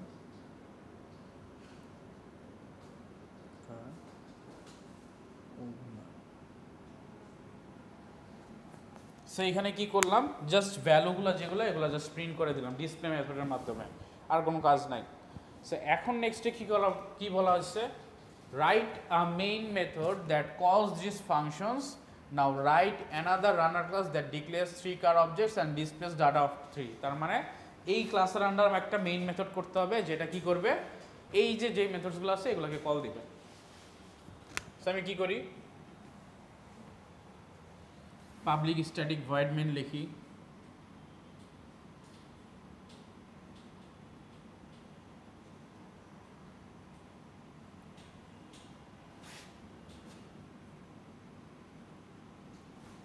তারপরে কি করব, এখানে কল দিতে গেলে আমাদের কি করতে হবে, একটা অবজেক্ট ক্রিয়েট করতে হবে, অবজেক্ট ক্রিয়েট করে তারপরে কল দিতে হবে। সো এখানে কি কার ক্লাসের একটা অবজেক্ট ক্রিয়েট করি, সাপোজ নেম দেই হচ্ছে রেঞ্জ রোভার দিয়ে হচ্ছে কার ক্লাসের একটা অবজেক্ট ক্রিয়েট করব, নিউ কার, এটা করলাম, হয়তো আমি রেঞ্জ রোভার রাখবো এখানে। সো আমাদের কি করতে হবে, এই মেথডগুলো কল দিতে হবে। ফার্স্ট আমি কি করবো, অ্যাসাইনিং ভ্যালু কল দিব, তারপরে ডিসপ্লে মেথড কল দিব। সো আমি কি করলাম, ফার্স্টে range rover dot assign value, এই মেথডটা কল দিলাম। এই মেথড দিলে কি হবে, ইউজারের থেকে ইনপুট চাবে, ইনপুট দিয়ে হচ্ছে ভ্যালুগুলো এখানে কি অ্যাসাইন হয়ে যাবে। আর তারপর আমি কি করব, ডিসপ্লে মেথডটা কল দিব, কল দিলে কি করবে, ভ্যালুগুলো প্রিন্ট করে দিবে। সো পরের বার কি করব, রেঞ্জ রোভার ডট ডিসপ্লে, এটা দিলে হয়ে গেল না? তারপরে কিন্তু আমাদের সেম কাজটাই করতে বলা হয়েছে। তারপরে বলছে কি, একটা রানার ক্লাস ক্রিয়েট করো, 3টা অবজেক্ট ক্রিয়েট করো, অবজেক্ট ক্রিয়েট করে এই ডিসপ্লে কাজটা করো। সো আপনি কি করবেন, এরপরে রানার নামে একটা ক্লাস ক্রিয়েট করবেন, তারপরে কি করবেন, এইখানে ডিক্লেয়ার্স 3টা অবজেক্ট অ্যান্ড ডাটা। সো এখানে কি করতে হবে, মেইন মেথড নিতে হবে না, এটা দিলাম মেইন মেথডের,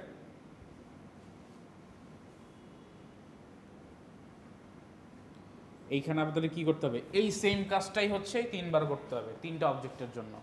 একবার হয়তো আপনি দিলেন এখানে R1 দিয়ে হচ্ছে গিয়ে কি করলেন, ক্লাস ক্রিয়েট করলেন, কার ক্লাসের অবজেক্ট ক্রিয়েট করলেন, R1 is equal to new car,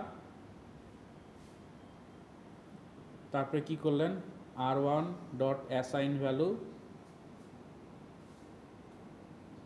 তারপরে R1 ডট ডিসপ্লে। এটা কয়বার করতে বলা হয়েছে, 3টা অবজেক্ট ক্রিয়েট করতে বলা হয়েছে। 3টা অবজেক্ট ক্রিয়েট করবেন, অবজেক্ট ক্রিয়েট করে জাস্ট ভ্যালুগুলা এইভাবে মেথড কল দিয়ে দেখাই দিবেন। বুঝতে পারছেন? আচ্ছা এইখানে একটা লেখা মিস গেছে, ক্লাস ক্লাস রানার। সো এইটা হচ্ছে আপনাদের 3 নাম্বার। এটা অনেক ইজি ছিল আগে থেকে।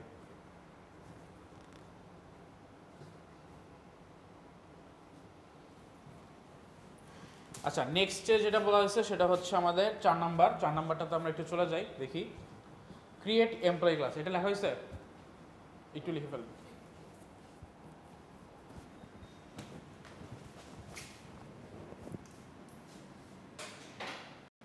আচ্ছা নেক্সট ওয়ান কি বলছে দেখেন, create employee class with attributes employee name designation join year two store employee name designation and join year in the company. তার মানে একটা ক্লাস করতে হবে এমপ্লয়ি, এটার মধ্যে হচ্ছে এই 3টে অ্যাট্রিবিউট থাকবে।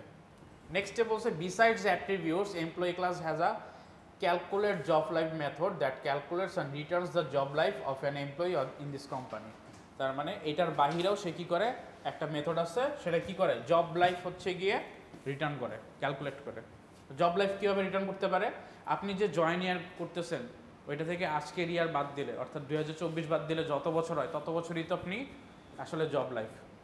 সো আপনি জয়েন করছেন হয়তো 2021-এ, আপনার এখন কি চলে 2024। সো জব লাইফ কত, 2024 মাইনাস 2021 না, এইটাই কি এতদিন না জব লাইফ, সাপোজ 3 ইয়ার্স, এইটাই না। সো এটাই হচ্ছে জব লাইফ, এটাই হচ্ছে আমাদের ক্যালকুলেট করতে হবে এই মেথডে। দেন বলা আছে employee class has also a super class name increment. তার মানে এমপ্লয়ি ক্লাসের একটা সুপার ক্লাস আছে, সেটার নাম হচ্ছে increment, that has a calculate increment method in an argument job life which returns the increment of an employee by the job life. So তার মানে এখানে কি বলতেছে, এইটা একটা হচ্ছে ইনক্রিমেন্ট নামে একটা সুপার ক্লাস আছে, যেটা হচ্ছে কি ইনক্রিমেন্ট ক্যালকুলেট করার একটা মেথড আছে ওই ক্লাসের মধ্যে। আর্গুমেন্ট কি, আর্গুমেন্টটা হচ্ছে জব লাইফ, বুঝতে পারছেন? জব লাইফের আর্গুমেন্টটা দিয়ে সে হচ্ছে কি একটা মেথড ক্রিয়েট করতেছে অ্যান্ড রিটার্ন করতেছে কি increment of an employee by job life. So এটা হচ্ছে সে রিটার্ন করতেছে, and then according to the rules of the company and employee gets 2 increments in a year. So 2টা ইনক্রিমেন্ট হচ্ছে সে একটা ইয়ারে পায়। এখন তার জব লাইফ যদি 10 ইয়ার্স হয়, সে কয়টা ইনক্রিমেন্ট পাবে, 20টা। সো এটা আমাদের ক্যালকুলেট করতে হবে ওই মেথডে। লাস্টে বলছে now design constructor methods and instance in your code as per the requirements which will take necessary data from user and will show job life of an employee and increment of his job career in the company. এইটাই, আর কিছু বলার নেই। আচ্ছা এইখানে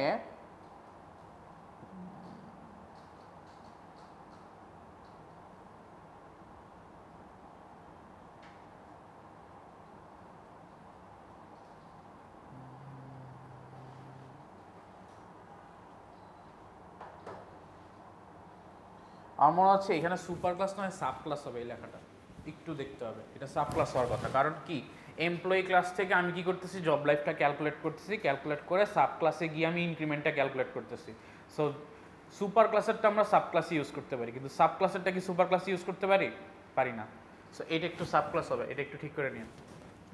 sub ক্লাসে গিয়ে আমরা কি করতে পারি, অর্থাৎ চাইল্ড ক্লাসে আমরা সুপার ক্লাসের অ্যাট্রিবিউটগুলো বা ভ্যালুসগুলো নিয়ে কাজ করতে পারি। সো এই জিনিসটা আমাদের মাথায় রাখতে হবে।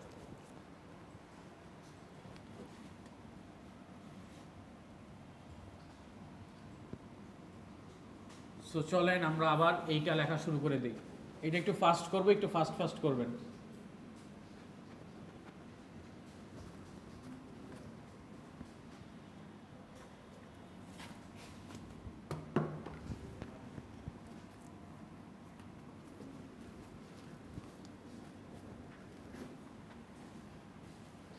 First employee class with attribute employee name designation join year. So class employee এখানে অ্যাট্রিবিউটটা থাকবে নেম, নেম হচ্ছে কি স্ট্রিং, সাপোজ ই নেম দিলাম, ই নেম এমপ্লয়ি নেম। তারপরে হচ্ছে কি ডেজিগনেশন, ডেজিগনেশন কি থাকতে পারে, suppose executive, software engineer, developer, এরকম টাইপের থাকতে পারে। সো এটাও স্ট্রিং, সো স্ট্রিং ডেজিগনেশন। তারপর লাস্টে কি বলা আছে, আরেকটা হচ্ছে জয়নিং ইয়ার। সো জয়নিং ইয়ার এইটা কি, ইয়ার কি থাকতে পারে, ইন্টিজার না, আপাতত। সো ইন্ট জয়েন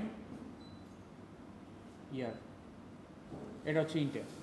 তারপর বলা আছে কি যে besides attributes calculate life method that calculates and return the job life of an employee in the company. So job life return করার জন্য আমাদের একটা ক্যালকুলেশন করতে হবে, সেটা কি করবে, রিটার্নস করবে হচ্ছে job life of an employee. So আমরা কি করি, রিটার্ন করবে জব লাইফ, তার মানে জব লাইফটা কি একটা ইয়ার থাকবে, ইয়ার কি ইন্টিজার হবে। সো আমরা রিটার্ন করবে কি ইন্টিজার, ক্যালকুলেট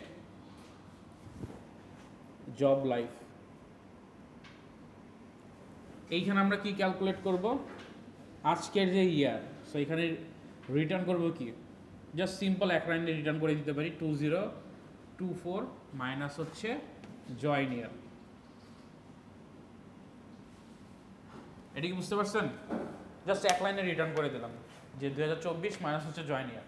এইখানেও আরেকটা মেথড আমাদের ইউজ করা যায়, এটা হচ্ছে আমরা পরবর্তী দেখব, যে টাইম ডট নাও, তারপরে হচ্ছে ডেট ডট নাও, এরকম কিছু হচ্ছে মেথডস থাকে প্রিডিফাইন্ড, ডেট ডট নাও এরকম।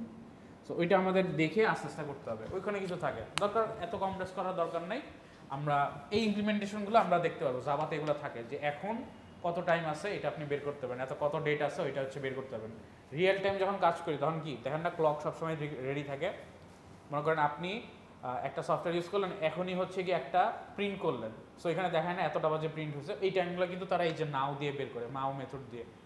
সো এটা হচ্ছে এইভাবে বের করতে হয়, আমাদের এত কমপ্লেক্স চিন্তা করার দরকার নাই আপাতত, আমরা 2024 মাইনাস জয়েন ইয়ার দিলেই হবে। আচ্ছা, নেক্সট কাজ কি, নেক্সট হচ্ছে ক্যালকুলেট করে ফেললাম, তারপরের লাইনে দেখি আমাদের কি বলা হয়েছে। এমপ্লয়ি ক্লাস অলসো হ্যাজ আ, এটা হচ্ছে সাব ক্লাস হবে, যেটা হচ্ছে ইনক্রিমেন্ট। ইনক্রিমেন্ট হচ্ছে এমপ্লয়ি ক্লাসের সাব ক্লাস হবে। আচ্ছা, ইনক্রিমেন্ট নামে একটা ক্লাস হবে, সাব ক্লাস যদি হয়ে থাকে তাহলে আমাদের কি করতে হবে, ইনহেরিট করতে হবে। তার মানে ইনক্রিমেন্ট এক্সটেন্ডস এমপ্লয়ি। আচ্ছা, আমি আবার একটু দেখে নেই এটা কি সাব ক্লাসই হবে না সুপার ক্লাস হবে, একটু ক্যালকুলেট করে দেখে নেই।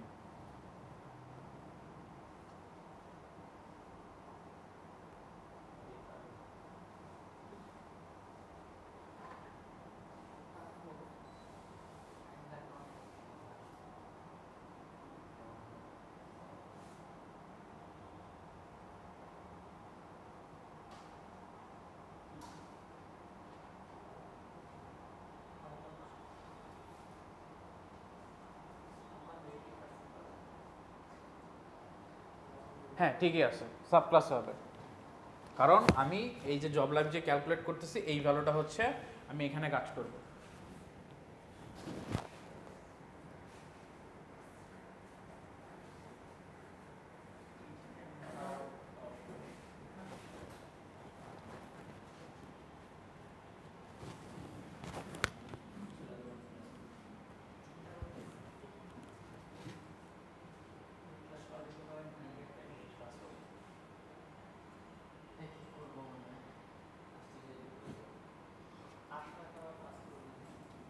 আচ্ছা, নেক্সট এখন আমাকে বলা হয়েছে কি, ইনক্রিমেন্টটা ক্যালকুলেট করতে বলা হয়েছে। দেখেন যে calculate argument method with an argument job life which returns the increment of an employee by the job life. তার মানে এইখানে আমাকে একটা মেথড করতে বলা হয়েছে, মেথডের নাম হচ্ছে ক্যালকুলেট ইনক্রিমেন্ট। আচ্ছা, মেথডের নাম কিন্তু এক্স্যাক্টলি কোশ্চেনে যা থাকবে তাই দিতে হবে। আর এখানে আসবে হচ্ছে job life, int job life এরকম।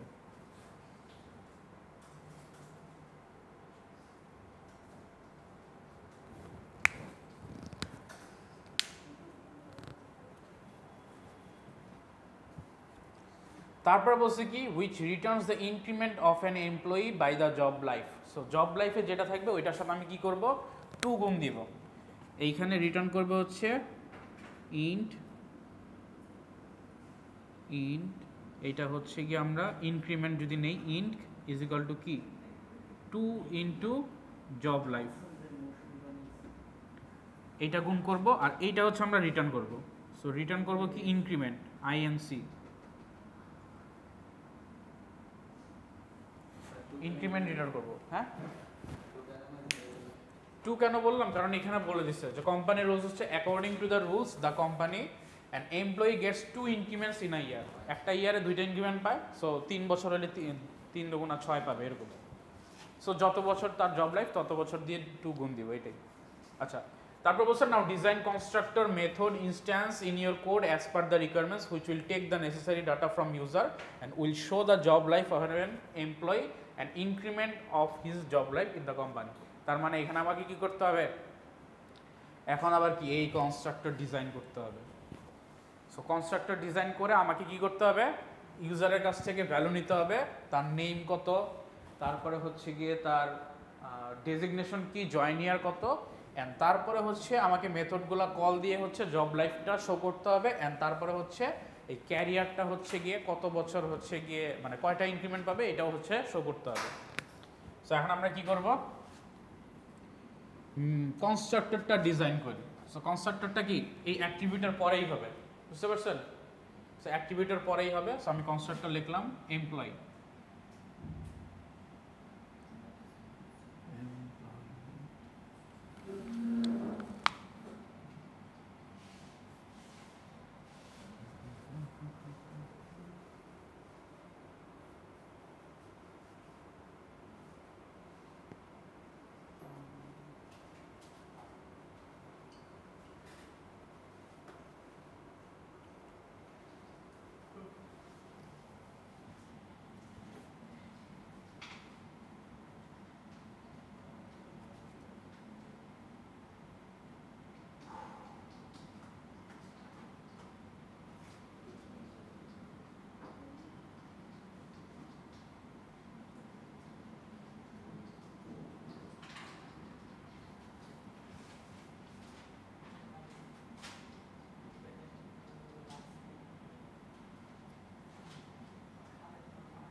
এইটা আমাদের কি কনস্ট্রাক্টর কল করা শেষ, তারপরে মেথড আর ইনস্ট্যান্সগুলো নিয়ে হচ্ছে আমরা রিকোয়ারমেন্ট যেগুলো আছে ওগুলো কল দিব। সো আমাদের কি করতে হবে, অবজেক্ট ক্রিয়েট করতে হবে, অবজেক্ট ক্রিয়েট করে তারপরে মেথডটা হচ্ছে ক্রিয়েট করতে হবে। আচ্ছা, এখন যদি হচ্ছে আমরা অবজেক্ট ক্রিয়েট করি,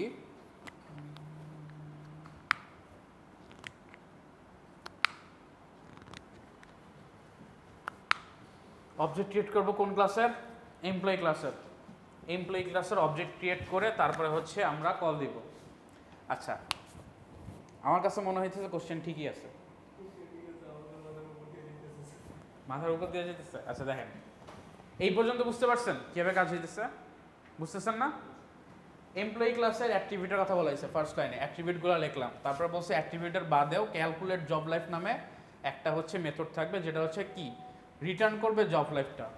সো জব লাইফটা রিটার্ন করতেছে কি হবে, 2024 মাইনাস হচ্ছে জয়েন ইয়ারটা, এটা রিটার্ন করলো, এটা আপনাদের কাজ শেষ। তারপরে বলছে হচ্ছে কি নেক্সট লাইনে, employee class also has a super class name increment.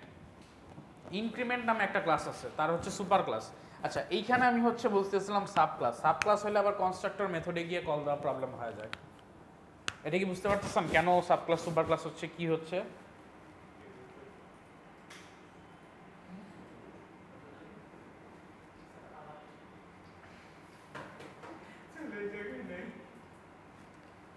আচ্ছা, এইটুকু বুঝতে পারছেন সবাই বলেন? আচ্ছা, তারপরে দেখেন, তারপরের লাইনটা পড়েন। Employee class also has a super class name increment that has a calculate increment method with an argument job life which returns the increment of an employee by job life. তার মানে বলছে যে ইনক্রিমেন্ট নামে employee ক্লাসের একটা super class আছে। Super class মানে কি প্যারেন্ট ক্লাস, এমপ্লয়ি ক্লাস হচ্ছে এক্সটেন্ড করবে। আচ্ছা, আমি ভাবতেছিলাম যে ইনক্রিমেন্ট এক্সটেন্ড করতেছে। আচ্ছা, এখানে দেখেন ওইটার মধ্যে কি ক্যালকুলেট ইনক্রিমেন্ট নামে একটা মেথড আছে, আর্গুমেন্টটা কি আছে জব লাইফ। তার মানে জব লাইফ যেটা আপনি এখান থেকে বের করলেন, এই জব লাইফটা হচ্ছে সেই আর্গুমেন্টে চলে যাবে, যে এখান থেকে আপনি মেথডটা কল দিবেন। Okay fine. নেক্সটে যে কথাটা বলা আছে যে এইটা রিটার্নস করবে কি ইনক্রিমেন্ট, অর্থাৎ 2 দিয়ে গুণ দিয়ে যে ক্যালকুলেশনটা করছেন এইটা হিসাব করে এটা রিটার্ন করবে।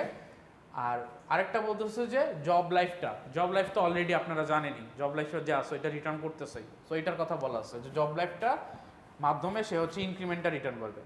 তারপর বলছে according to the rules of the company and employee gets 2 increments in a year, একটা ইয়ারে 2টা ইনক্রিমেন্ট পায়। তার মানে জব লাইফ তত দিয়ে যদি আমি 2 গুণ দিই তাহলে সে যেটা পাবে সেটা হচ্ছে কি পাবে, ইনক্রিমেন্ট কতগুলো পাবে। অর্থাৎ তার জব লাইফ যদি হয় 3, তাকে আমি 2 দিয়ে গুণ দিব, গুণ দিলে 6 হচ্ছে তার ইনক্রিমেন্ট। 3 বছরে তার 6টা ইনক্রিমেন্ট হবে।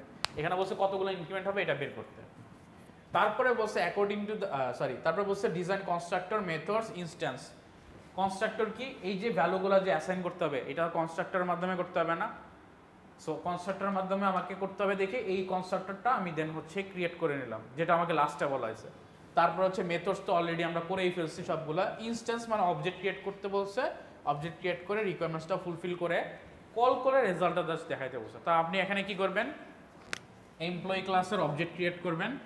এটার জন্য আমাদের কি করতে হবে, এমপ্লয়ি ক্লাসের মধ্যে কি মেইন মেথড ইউজ করতে হবে, ইউজ করে কি এমপ্লয়ি ক্লাসের একটা অবজেক্ট ক্রিয়েট করতে হবে, E is equal to new employee, suppose E নাম দিলেন। এরপরে কি করবেন, আপনাদের এইখানে এই যে মেথডগুলোর জন্য যে আমার যে ভ্যালুগুলো রাখবে, অর্থাৎ কনস্ট্রাক্টরে নেওয়ার জন্য যে ভ্যালুগুলো রাখবে এই ভ্যালুগুলো কিন্তু আমাকে এখানে পাস করতে হবে। এই যে অবজেক্টের মধ্যে 1 বাই 1 পাস করার জন্য কি করতে বলছে, ইউজারের কাছ থেকে নিতে বলছে অ্যাজ পার রিকোয়ারমেন্ট। সো ইউজারের কাছ থেকে আমি কি নিব, 3টা ভ্যালু হয়তো নিয়ে নিলাম, যেটা হচ্ছে স্ট্রিং ইএন, তারপরে হচ্ছে গিয়ে আরেকটা কি ডেজিগনেশন হয়তো ডি দিয়ে লিখলাম, আর এখানে ইন্টেজার জয়েন ইয়ার জে ওয়াই। এই 3টা আপনি কি নেবেন, ইউজার ইনপুট নেবেন এখানে। এটা আর আমি দেখাইলাম না, ইউজার ইনপুট নিতে পারবেন না, ওই যে স্ক্যানার ডট টিউটোরিয়াল দিয়ে স্ক্যানার অবজেক্ট ক্রিয়েট করে তারপরে ইনপুট নেবেন, নিয়ে এগুলো পাস করে দিবেন। সো আমি এখানে জাস্ট কমেন্ট দিয়ে লিখে দিলাম ইউজার ইনপুট। যে ভ্যালুগুলো আসবে ওগুলো আপনি কোথায় পাস করবেন, ইএন, তারপরে হচ্ছে গিয়ে ডেজিগনেশন, তারপরে হচ্ছে জয়েন ইয়ার, এইভাবে পাস করে দিলেন। পাস করে দিলেন না, হয়ে গেল। তারপর আপনি কি করবেন, এইখানে ই ডট কোন মেথডটা কল দিবেন, calculate job life, calculate job life এইটা কল করলেন, এই ভ্যালুটা চলে গেল এখান থেকে, জব লাইফটা রিটার্ন করলো। রিটার্ন করলে আমাকে কি করতে হবে, এই ভ্যালুটা একটা জায়গায় রাখতে হবে। সো আমি কি করলাম, ইন্ট জব লাইফে জেএল লিখলাম, ইন্ট জেএল এর মধ্যে এই ভ্যালুটা রাখলাম। কারণ কি, সে রিটার্ন করতেছে একটা ভ্যালু, রিটার্ন ভ্যালুটা কি আমাকে একটা জায়গায় রাখতে হবে না। সো আমি এখানে রাখলাম, জব লাইফটা আমার এখানে চলে আসলো। নেক্সট কি বলছে, ইনক্রিমেন্ট আমাদের যে ক্লাসটা আছে ওইটার মধ্যে মেথড আছে হচ্ছে গিয়ে ক্যালকুলেট করে ইনক্রিমেন্টটা। সো ইনক্রিমেন্ট মেথডের এই মেথডটা আমাকে কল দিতে হবে, ক্যালকুলেট ইনক্রিমেন্ট। এইটাতে পাস করবে কি, জব লাইফটা, যে জব লাইফটা আমি পেলাম এটা কি করব, পাস করে দিব। কোথায় পাস করব, এখানে ইনক্রিমেন্টে। এটা কি বুঝতে পারতেছেন? সো এইখানে আমি কি করব, এখানে ই ডট হচ্ছে ক্যালকুলেট ইনক্রিমেন্ট,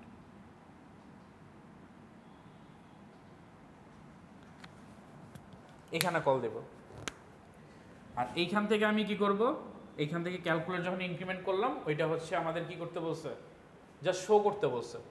শো করতে গেলে আমাদের কি করতে হবে, এই যে ভ্যালুটা হচ্ছে আমি রিটার্ন পেলাম এটা হয়তো আমি রাখলাম ইন্ট ইনক্রিমেন্টের মধ্যে রেখে ওইটা হচ্ছে জাস্ট শো করে দিলাম, system out dot প্রিন্টএলএন increment is equal two INC. এটা বোঝা গেল? এখন দেখেন, আমি একটু আগে বলতেছিলাম যে ইনক্রিমেন্টটা মনে হয় সাব ক্লাস হবে, সাব ক্লাস হলে কাজ হবে। এখন দেখেন এখানে আমি ভাবতেছিলাম কোশ্চেনটা একটু ভুল লেখা আছে, মানে আমি মনে হয় ভুল লিখছিলাম। এই কোশ্চেন করছিলাম আরও 1 বছর 1.5 বছর আগে, সো খেয়াল নাই এত একটা।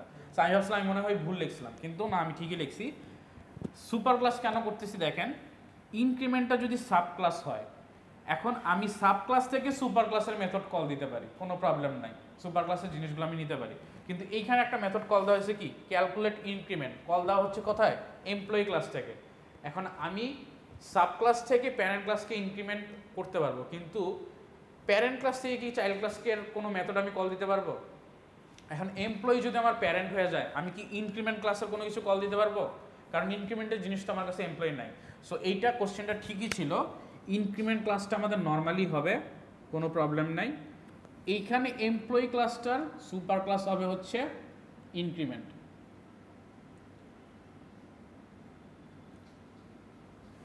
এখন যেহেতু সুপার ক্লাস হয়েছে, তার মানে কি এমপ্লয়ি ক্লাস থেকে আমি ইনক্রিমেন্ট যে ক্লাসটা আছে এই ক্লাসের মেথড অ্যাট্রিবিউটস কল দিতে পারবো। সো আমি কি করলাম, E dot calculate increment call দিলাম। ক্যালকুলেট ইনক্রিমেন্টটা কোথায় আছে? ইনক্রিমেন্ট ক্লাসে।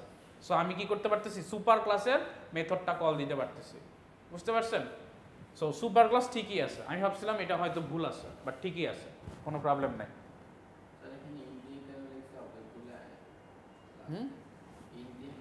ইন দিয়ে জব লাইফ ক্যালকুলেট করবেন। জব লাইফ ক্যালকুলেট করতেছেন কি হবে, 2024 মাইনাস জয়েন ইয়ার, এটার ভ্যালু কি ইন্টিজার আসবে না? সো আপনি ইন্টিজার একটা ভ্যালুতে রাখলেন, রিটার্ন করতেছে। সো রিটার্ন যদি কোনো ভ্যালু করে কোনো মেথড থেকে, ওই মেথডের ভ্যালুটা আমাকে রাখতে হয়, আদারওয়াইজ কিন্তু ইরর আসবে, কারণ সে বলবে একটা ভ্যালু আসতেছে আমি ওটা কোথাও রাখি নাই। সো এটা আমি রাখতেছি কোথায়, জে এল নামে একটা ভ্যারিয়েবলে রেখে নিচ্ছি। দেন আমি কি করলাম, ইনক্রিমেন্টটা আমি হচ্ছে ক্যালকুলেট করবো, এই জন্য কি ই ডট ক্যালকুলেট ইনক্রিমেন্ট দিলাম, দিয়ে হচ্ছে আচ্ছা এইখানে জেএল যাবে, বলেন না কেন আপনারা, প্যারামিটার আকারে কি জেএল যাবে? ক্যালকুলেট ইনক্রিমেন্টে কি হচ্ছে, একটা ভ্যালু আসতেছে প্যারামিটার আকারে, যেটা হচ্ছে জব লাইফ, যেটা আমি কই পাইলাম, আগের এখানে পাইছি। জব লাইফটা এখানে চলে যাচ্ছে, 2 দিয়ে গুণ করে রিটার্ন করতেছে। রিটার্নটা আবার কোথায় রাখতে হবে, একটা ভ্যারিয়েবলে। সো আমি ইন্টিজার ইনক্লুড নামে হচ্ছে আইএনসি নামে হচ্ছে একটা ভ্যারিয়েবল, ওইটার মধ্যে এই ভ্যালুটা রাখলাম অ্যান্ড ওইটাই লাস্টে প্রিন্ট করে দিলাম। বুঝা গেছে? একটু মাথা ঠান্ডা করে বুঝতে হবে। এইটা হচ্ছে গিয়ে খাতায় লেখেন, লিখে কোশ্চেনটা দেখে দেখে বাসায় আবার একটু ট্রাই করবেন, দেখেন বুঝতে পারেন কিনা।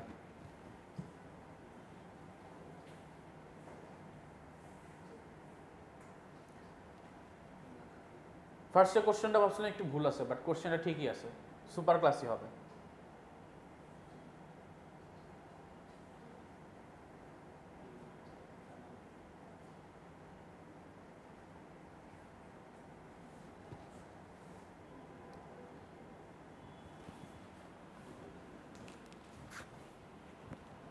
আচ্ছা, নেক্সটে আমরা হচ্ছে 5 নাম্বারটা একটু দেখা শুরু করি। এটা একটু তুলতে থাকেন, আমরা 5 নাম্বারটা দেখি। 6 পর্যন্ত আছে। এইগুলো একটু ইজি, এইগুলা বেশি আনা। 6 নাম্বারটা হচ্ছে একটু টাফ হবে, টাফ না অ্যাকচুয়ালি, 1 বাই 1 লাইন করলে আপনারা বুঝতে পারবেন। যদি টাফ বলতে চান তাহলে নাম্বার 1টা একটু টাফ। নাম্বার 1টা হচ্ছে আপনাদের একটু অনেক লং প্রসেস। নাম্বার 1টা আমরা নেক্সট দিন দেখবো, সমস্যা নেই।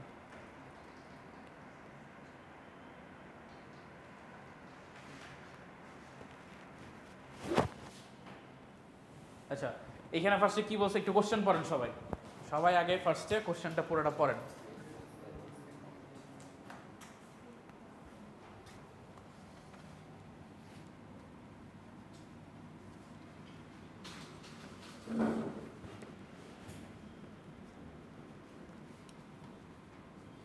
আচ্ছা, এই কারণে আমি একটা জিনিস বলি মাঝে মধ্যে, যে আপনাদের মেথডসের যদি একটু সিকোয়েন্স এদিক সেদিক হয়ে যায় তাহলে হচ্ছে আমি মার্কস দিয়ে দিই।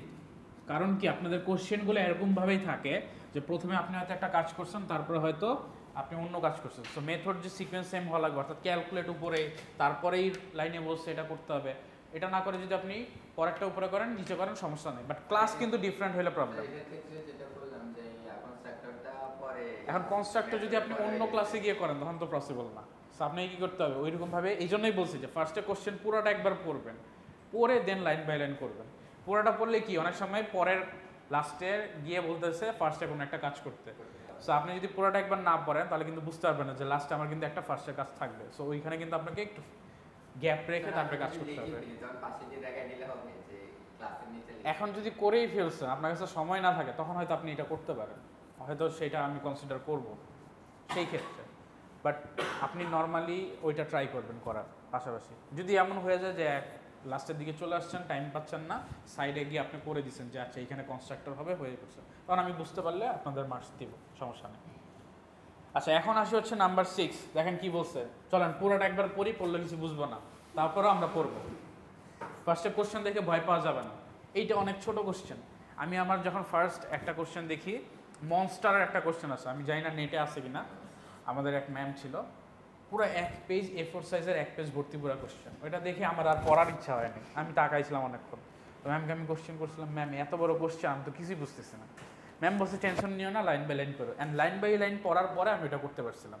স্যার আমাদের মিড টার্মে এরকম একটা কোশ্চেন ছিল অনেক বড়, দেখার পর ভয় পাইছি, পরে দেখি যে এগুলা দিয়েই দিছে সব। এক্স্যাক্টলি ওইটাই, ওই যে লাস্টের যে কোশ্চেনটা আপনাদের ওইখানে হচ্ছে কিন্তু অনেক বড় কোশ্চেন দেওয়া আছে। তারপরে আপনাকে জাস্ট বলছে যে মেইন মেথডে একটু মডিফাই করে মেইন মেথডটা আপনাকে ক্রিয়েট করে দেখাইতে বলছে, একটা মেথড জাস্ট চেঞ্জ করে দেখা যাবে। বাট কোশ্চেন দেখে যদি ভয় পেয়ে যান অ্যান্ড অ্যান্সার না করেন তখন কিন্তু আপনি লস করবেন, কারণ ওইটাই ছিল অনেক ইজি কোশ্চেন, তাড়াতাড়ি মার্কস পাওয়ার একটা কোশ্চেন। সো এই জিনিসটা সবসময় ভুল করবেন না, যে কোশ্চেন বড় দেখলেই মনে করবেন না যে এইটা মনে হয় অনেক বড় লেখা আছে। অনেক আননেসেসারি কথাবার্তা থাকে যেগুলো আমাদের ইগনোর করতে হয়। আচ্ছা, ফার্স্টে বলা আছে কি ক্রিয়েট ক্লাস সেভিং অ্যাকাউন্ট। একটা সেভিং অ্যাকাউন্ট ক্লাস করব। ইউজ আ static variable annual interest rate, তার মধ্যে একটা স্ট্যাটিক ভ্যারিয়েবল থাকবে। স্ট্যাটিক ভ্যারিয়েবল কই থাকতে পারে? ক্লাসের মধ্যেই, এটা কিন্তু মেইন মেথডে থাকবে না, এটা তো আমরা জানি। স্ট্যাটিক ভ্যারিয়েবল কই থাকতে পারে? Two store the annual interest rate of all account holders. তারপর বলছে each object of the class contains a private instance variable saving balance indicating the amount of the saver class has on deposit. তার মানে একটা attribute হবে যেটার নাম হচ্ছে saving balance, এটা কি হবে? প্রাইভেট টাইপের হবে। নেক্সট বলছে provide method calculate monthly interest to calculate the monthly interest by multiplying the saving balance by annual interest divided by 12। তার মানে সেভিং ব্যালেন্স যে অ্যাট্রিবিউটটা নিচ্ছি এইটার সাথে আমি কি করবো? অ্যানুয়াল ইন্টারেস্ট রেট, এটা কি একটা স্ট্যাটিক ভ্যারিয়েবল ছিল, ওইটাকে মাল্টিপ্লাই বাই করবো আর ডিভাইডেড বাই 12 করবো, তাহলে যেটা পাবো সেটা হচ্ছে কি মান্থলি ইন্টারেস্ট। তারপরে বলছে the interest should be added to saving balance. এই যে সেভিং ব্যালেন্সে যে আমি ইন্টারেস্ট বের করলাম এইটা আবার কি হবে? অ্যাড হয়ে সেভিং ব্যালেন্সে অ্যাড হয়ে যাবে মান্থলি ব্যালেন্সে। বুঝতে পারছেন? সেভিং ব্যালেন্সের সাথে আমি কি করব? মাল্টিপ্লাই করব ইন্টারেস্টে ডিভাইডেড বাই 12 করে, আবার সেভ করব কোথায়? সেভিং ব্যালেন্সে। এটাই বলছে কিন্তু the interest rate should be saved added to saving balance. আচ্ছা, নেক্সট আসি provide a static method modify interest rate that sets the annual interest to a new value. So modify interest rate একটা static method, সে কি করে? সে করে কি annual interest রেটটা হচ্ছে new value করে। কিভাবে করে দেখেন, write a program to test class saving account, instantiate two savings account objects. So দুইটা হচ্ছে আমাকে অবজেক্ট ক্রিয়েট করতে হবে সেভিং অ্যাকাউন্টসের, সেভার 1 আর সেভার 2, যেটার মধ্যে ব্যালেন্স থাকবে হচ্ছে কি 2000 ব্যালেন্স, আর এটা হচ্ছে 3000। এটা কিসের ব্যালেন্স হবে? ওই যে অ্যাট্রিবিউট সেভিং ব্যালেন্স, অর্থাৎ এইখানে যে আমি সেভিং ব্যালেন্স ক্রিয়েট করতেছি অ্যাট্রিবিউট, ওইটার ব্যালেন্স থাকবে কি 2000 আর 3000 রেসপেক্টিভলি। তারপরে বলছে set annual interest to 4%। So এই যে অ্যানুয়াল ইন্টারেস্ট নিউ ভ্যালু চলে আসে একটা স্ট্যাটিক মেথড, এইটাতে আমি ইন্টারেস্ট রেট দিতে হবে 4। অর্থাৎ এই মেথড আমি কি করব?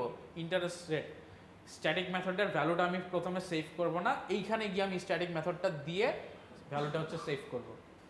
বুঝতে পারছেন? কারণ স্ট্যাটিক মেথড কিন্তু একবারে আমি ভ্যালু অ্যাসাইন করতে পারি। সো আমি স্ট্যাটিক সেভ করে রাখলাম উপরে, ভ্যালু অ্যাসাইন করলাম না, ভ্যালু অ্যাসাইন করবো কই? এই মেথডে।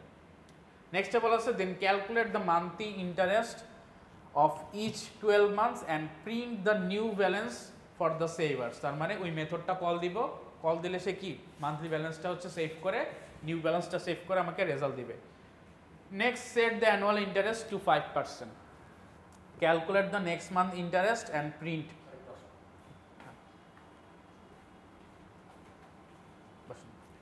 So next set the annual interest to 5%। So 5% আমি কি অ্যানুয়াল ইন্টারেস্টটা সেট করবো। নেক্সট একটু খেয়াল করেন সামনে সবাই, অ্যানুয়াল ইন্টারেস্ট হচ্ছে 5% সেট করব। 5% সেট করে তারপরে বলছে calculate next month interest and print the new balance for both সেভার্স। So calculate করব নেক্সট মান্থের ইন্টারেস্ট। নেক্সট মান্থের ইন্টারেস্ট কীভাবে সেভ ক্যালকুলেট করব? ওই যে উপরে ডিভাইডেড বাই 12 দিয়ে যে আমাদের ইন্টারেস্টটা আছে ওইটা ক্যালকুলেট করবো আর প্রিন্ট করবো নিউ ব্যালেন্স বোথ সেভারের জন্য। অর্থাৎ দুইবার সেভিং আমাকে করতে হবে, একবার প্রথমে 4% দিয়ে, তারপর হচ্ছে 5% দিয়ে। এটা কি বুঝতে পারছেন? কিছুই বুঝেন নাই? আচ্ছা চলেন আমরা এবার করা শুরু করি, তাহলে বুঝে যাবেন। ফার্স্টে কি কাজ করতে হবে? সেভিং অ্যাকাউন্ট নামে একটা ক্লাস ক্রিয়েট করতে হবে একদম ফার্স্ট লাইনে, এটা তো বুঝতে পারছি। সো চলেন ফার্স্ট লাইনে ক্লাস ক্রিয়েট করি। Class saving account.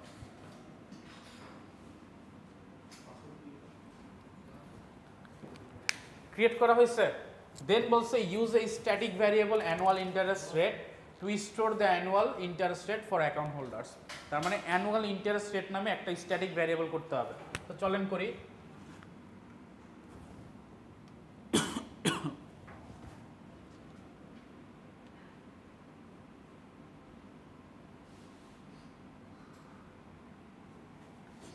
এই ভ্যারিয়েবলটা ক্রিয়েট করলাম।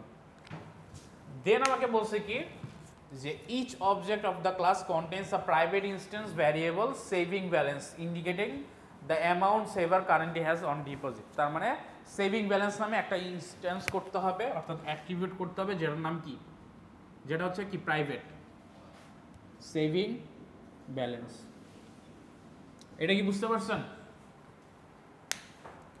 নেক্সটে বলা আছে দেখেন, provide method calculate monthly interest to calculate the monthly interest by multiplying saving balance by annual rates divided by 12। তার মানে এই সেভিং ব্যালেন্সকে মাল্টিপ্লাই করবেন কি অ্যানুয়াল ইন্টারেস্টের সাথে, আর ডিভাইডেড বাই 12 করবেন। তারপরে যে রেজাল্ট আসবে সেটা হচ্ছে আমাদের কি calculate monthly interest. Monthly interest calculate করার একটা মেথড করতে হবে, মেথডের মধ্যে এই কনফিগারেশনটা দিতে হবে।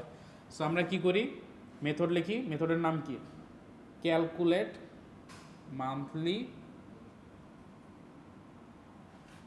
Monthly interest. এই মেথডের মধ্যে আমাদের কি কাজ করতে হবে, মেথডের মধ্যে করতে হবে হচ্ছে মাল্টিপ্লাই করতে হবে কি অ্যানুয়াল ইন্টারেস্ট রেট, এটার সাথে সেভিং ব্যালেন্স মাল্টিপ্লাই করে ডিভাইডেড বাই 12 করতে হবে। সো আমি কি করি, সাপোজ এই ভ্যালুটা রাখি কি ফ্লোট আসতে পারে, সো ফ্লোট একটা ভ্যারিয়েবলে নেই, এখানে কি মান্থলি ইন্টারেস্ট এমআই দেই, এইটা হবে annual interest divided by saving balance into annual interest। এটা তো বোঝা গেছে। আচ্ছা, অ্যানুয়াল ইন্টারেস্ট রেট হবে,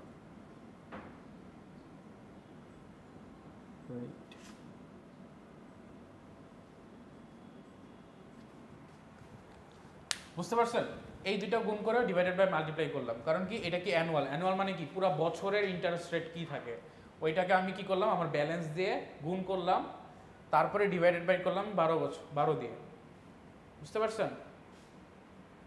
বেসিক্যালি ব্যাংকের হিসাবটা কি আসে, আমি যদি কোনো ইন্টারেস্ট রেট বের করতে চাই, আমাকে বলছে 4%, তা আমি আমার ব্যালেন্সের কত 4% কীভাবে বের করবো, পুরো বছরে হচ্ছে সে 4% আমাকে প্রফিট দিবে, অর্থাৎ মুনাফা দিবে আর কি, যেটা বলে মুনাফা দিবে। সো আমি কি করবো, আমার যে অ্যাকাউন্টে ব্যালেন্স আছে ব্যালেন্সের সাথে রেটটা গুণ করবো, ডিভাইডেড বাই হচ্ছে 12 করবো, তাহলে কি প্রতি মাসে কতটুকু মুনাফা পাচ্ছে এটা আসতেছে না, ওই জিনিসটা জাস্ট বলা আছে।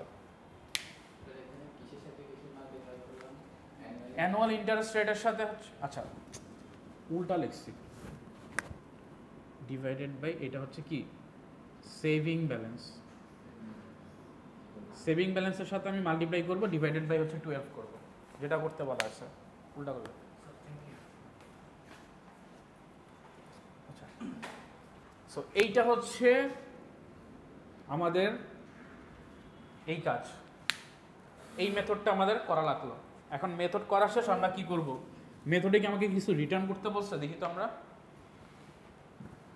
Provide method calculate by multiplying rate should be added to the saving balance. আচ্ছা, এইখানে দেখেন একটা লাইন আমরা কিন্তু পরে মিস করছি, যে ক্যালকুলেশন করার পরে যেটা আছে ওইটা আবার সেভিং ব্যালেন্সেই অ্যাড হয়ে যাবে। তার মানে হচ্ছে আমাদের ক্যালকুলেশন এখনো বাকি।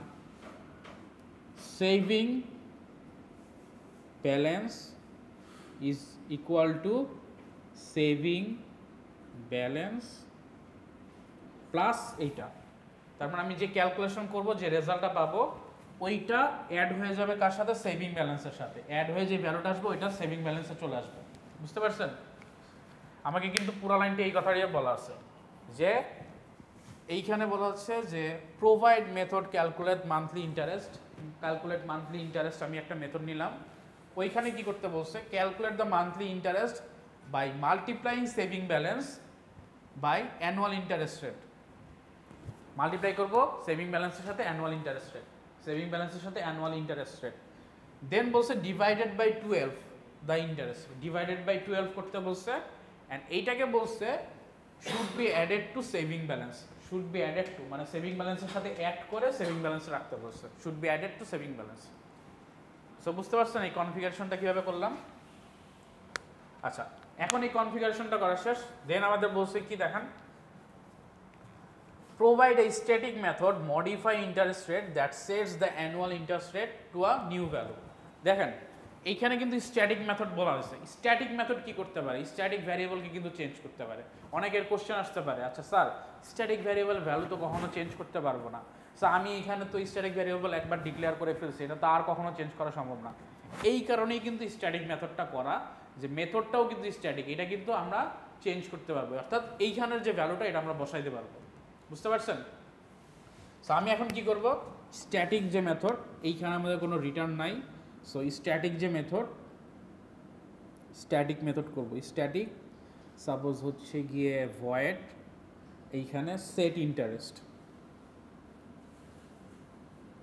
এইটার নামে হচ্ছে আমি কি করলাম, একটা হচ্ছে মেথড নিলাম, আর এইখানে আমি কি করব, একটা ইন্টিজার নিব, সাপোজ n নিলাম।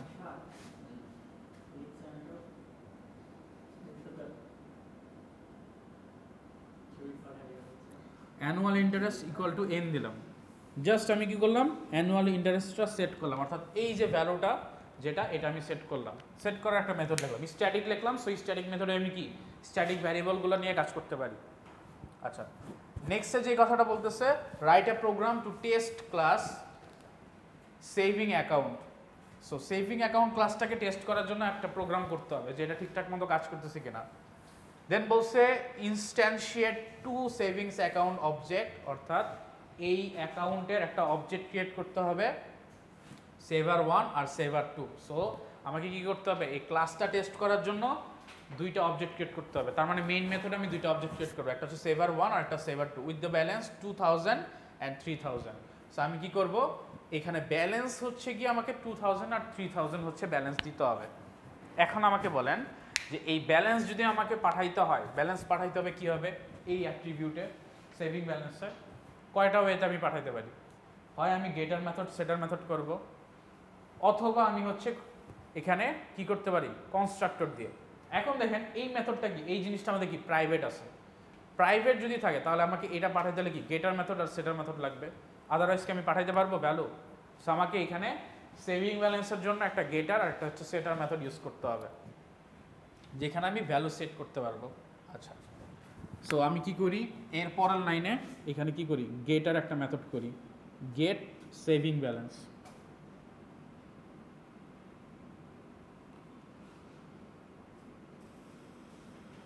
সেভিং ব্যালেন্স, আচ্ছা এখানে আমি কোনো ডেটা টাইপ দেয়নি,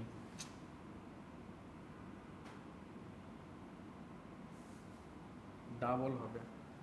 সো এইখানে গেট করতেছি, সো এইখানেও ডাবল হবে। এইখান থেকে আমি কি করব, রিটার্ন করব,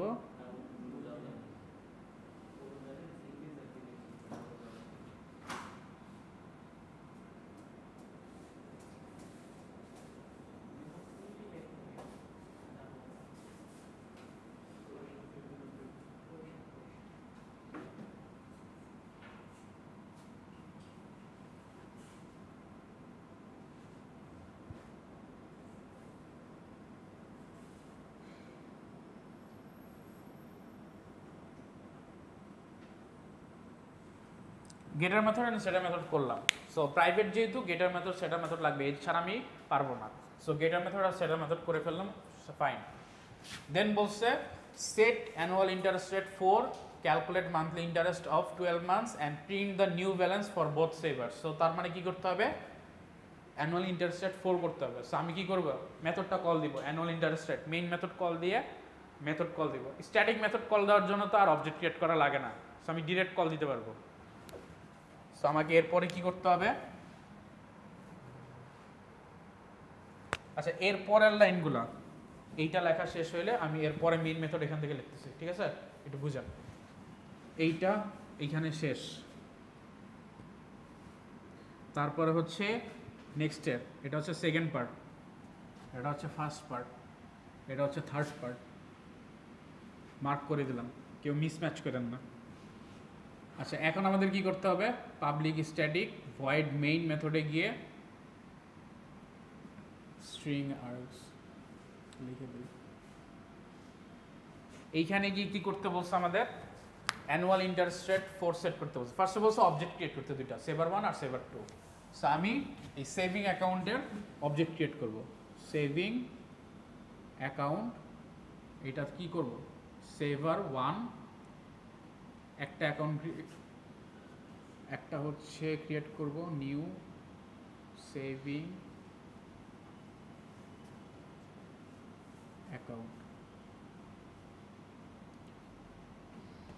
আর দেন আবার বলছে কি আরেকটা, সো সেভিং অ্যাকাউন্ট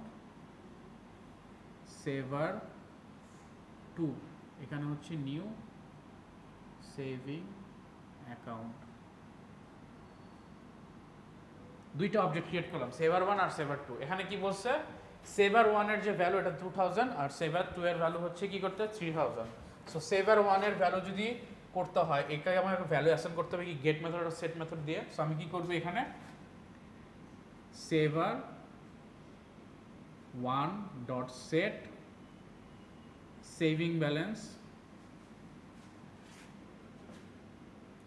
এখানে পাঠাই দিব কি 2000 বলছে না, সো 2000 এটা পাঠাই দিলাম।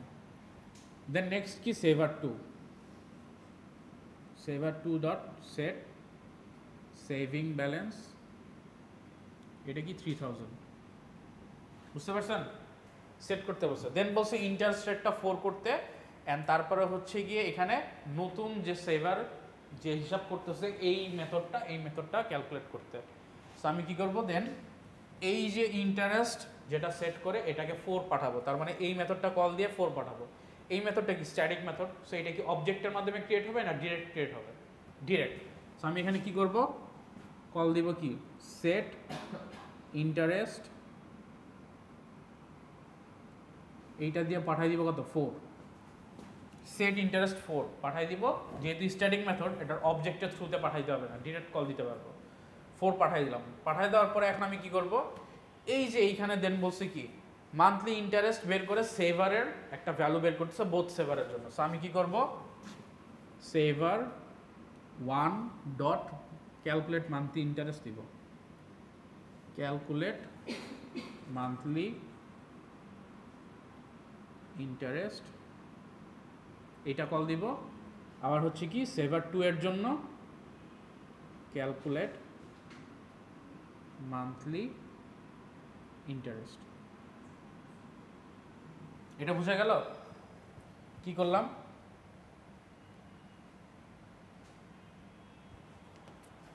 সেভার 1 দিয়ে হচ্ছে আমি কি করলাম মান্থলি ইন্টারেস্ট কল করলাম, আবার সেভার 2 দিয়ে, কারণ এখানে বলছে বোথ সেভারের জন্য, অর্থাৎ সেভার 1 অবজেক্ট আর সেভার 2 অবজেক্টের জন্য ব্যালেন্সটা ক্যালকুলেট করতে। ব্যালেন্স ক্যালকুলেট করছি কি এই মেথডে। সো এই মেথডটা আমি অবজেক্টের থ্রু দিয়ে কল দিলাম দুইটার ক্ষেত্রে দিলে, তারপরে বলছে কি নেক্সটে কি কাজটা করতে বলছে, নেক্সটে আবার কি বলছে অ্যানুয়াল রেটটা 5 এ করতে বলছে। তার মানে এইখানে আবার কি হবে, সেট ইন্টারেস্ট, এখানে 5 চলে যাবে, এই মেথডটা কল হবে। দেন আমরা আবার কি করব, আবার হচ্ছে সেভার 1 ডট ক্যালকুলেট ইন্টারেস্ট কল দিব, সেভার 2 ডট ক্যালকুলেট ইন্টারেস্ট কল দিব, শেষ।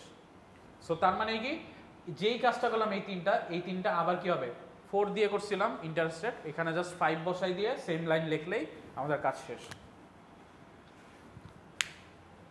বুঝতে পারছেন, কাজ কিন্তু জাস্ট এই দুইটা মেথড করলাম আর গেট সেট করলাম, আর কিন্তু তেমন কিছু নাই আমাদের, বাট আমাদের বুঝে করাটাই হচ্ছে একটু টাফ ব্যাপার। যদি আমাদের এইখানে প্রাইভেট বলা না থাকতো তাহলে কি আমার গেটার সেটার করার দরকার হইতো, আমি জাস্ট কনস্ট্রাক্টরে কিন্তু ডিরেক্ট বসাই দিতে পারতাম, যে এখানে একটা কনস্ট্রাক্টর ক্রিয়েট করে সেভিং ব্যালেন্স বসাই দিতাম, শেষ। কিন্তু যেহেতু আমাকে প্রাইভেট মেথড প্রাইভেট অ্যাট্রিবিউটস দেওয়া হয়েছে, সো আমাকে গেটার আর সেটার মেথড আলাদা করে করতে হয়েছে। সবাই বুঝতে পারছেন? কারো কোনো কোশ্চেন আছে?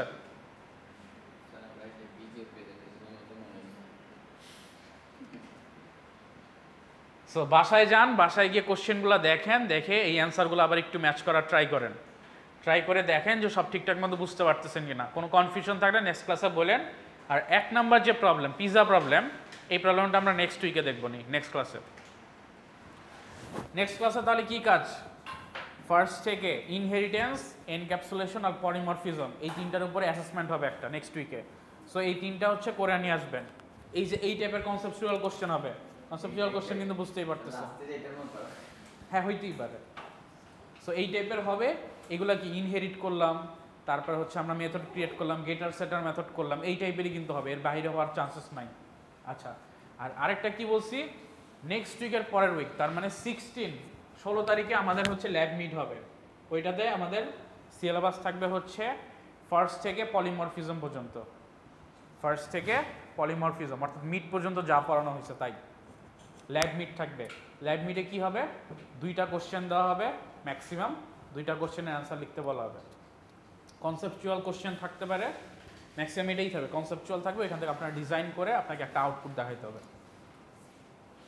কারো কোনো কোশ্চেন আছে? নাহলে আমরা ক্লাস এখানে শেষ করব। আকাশ।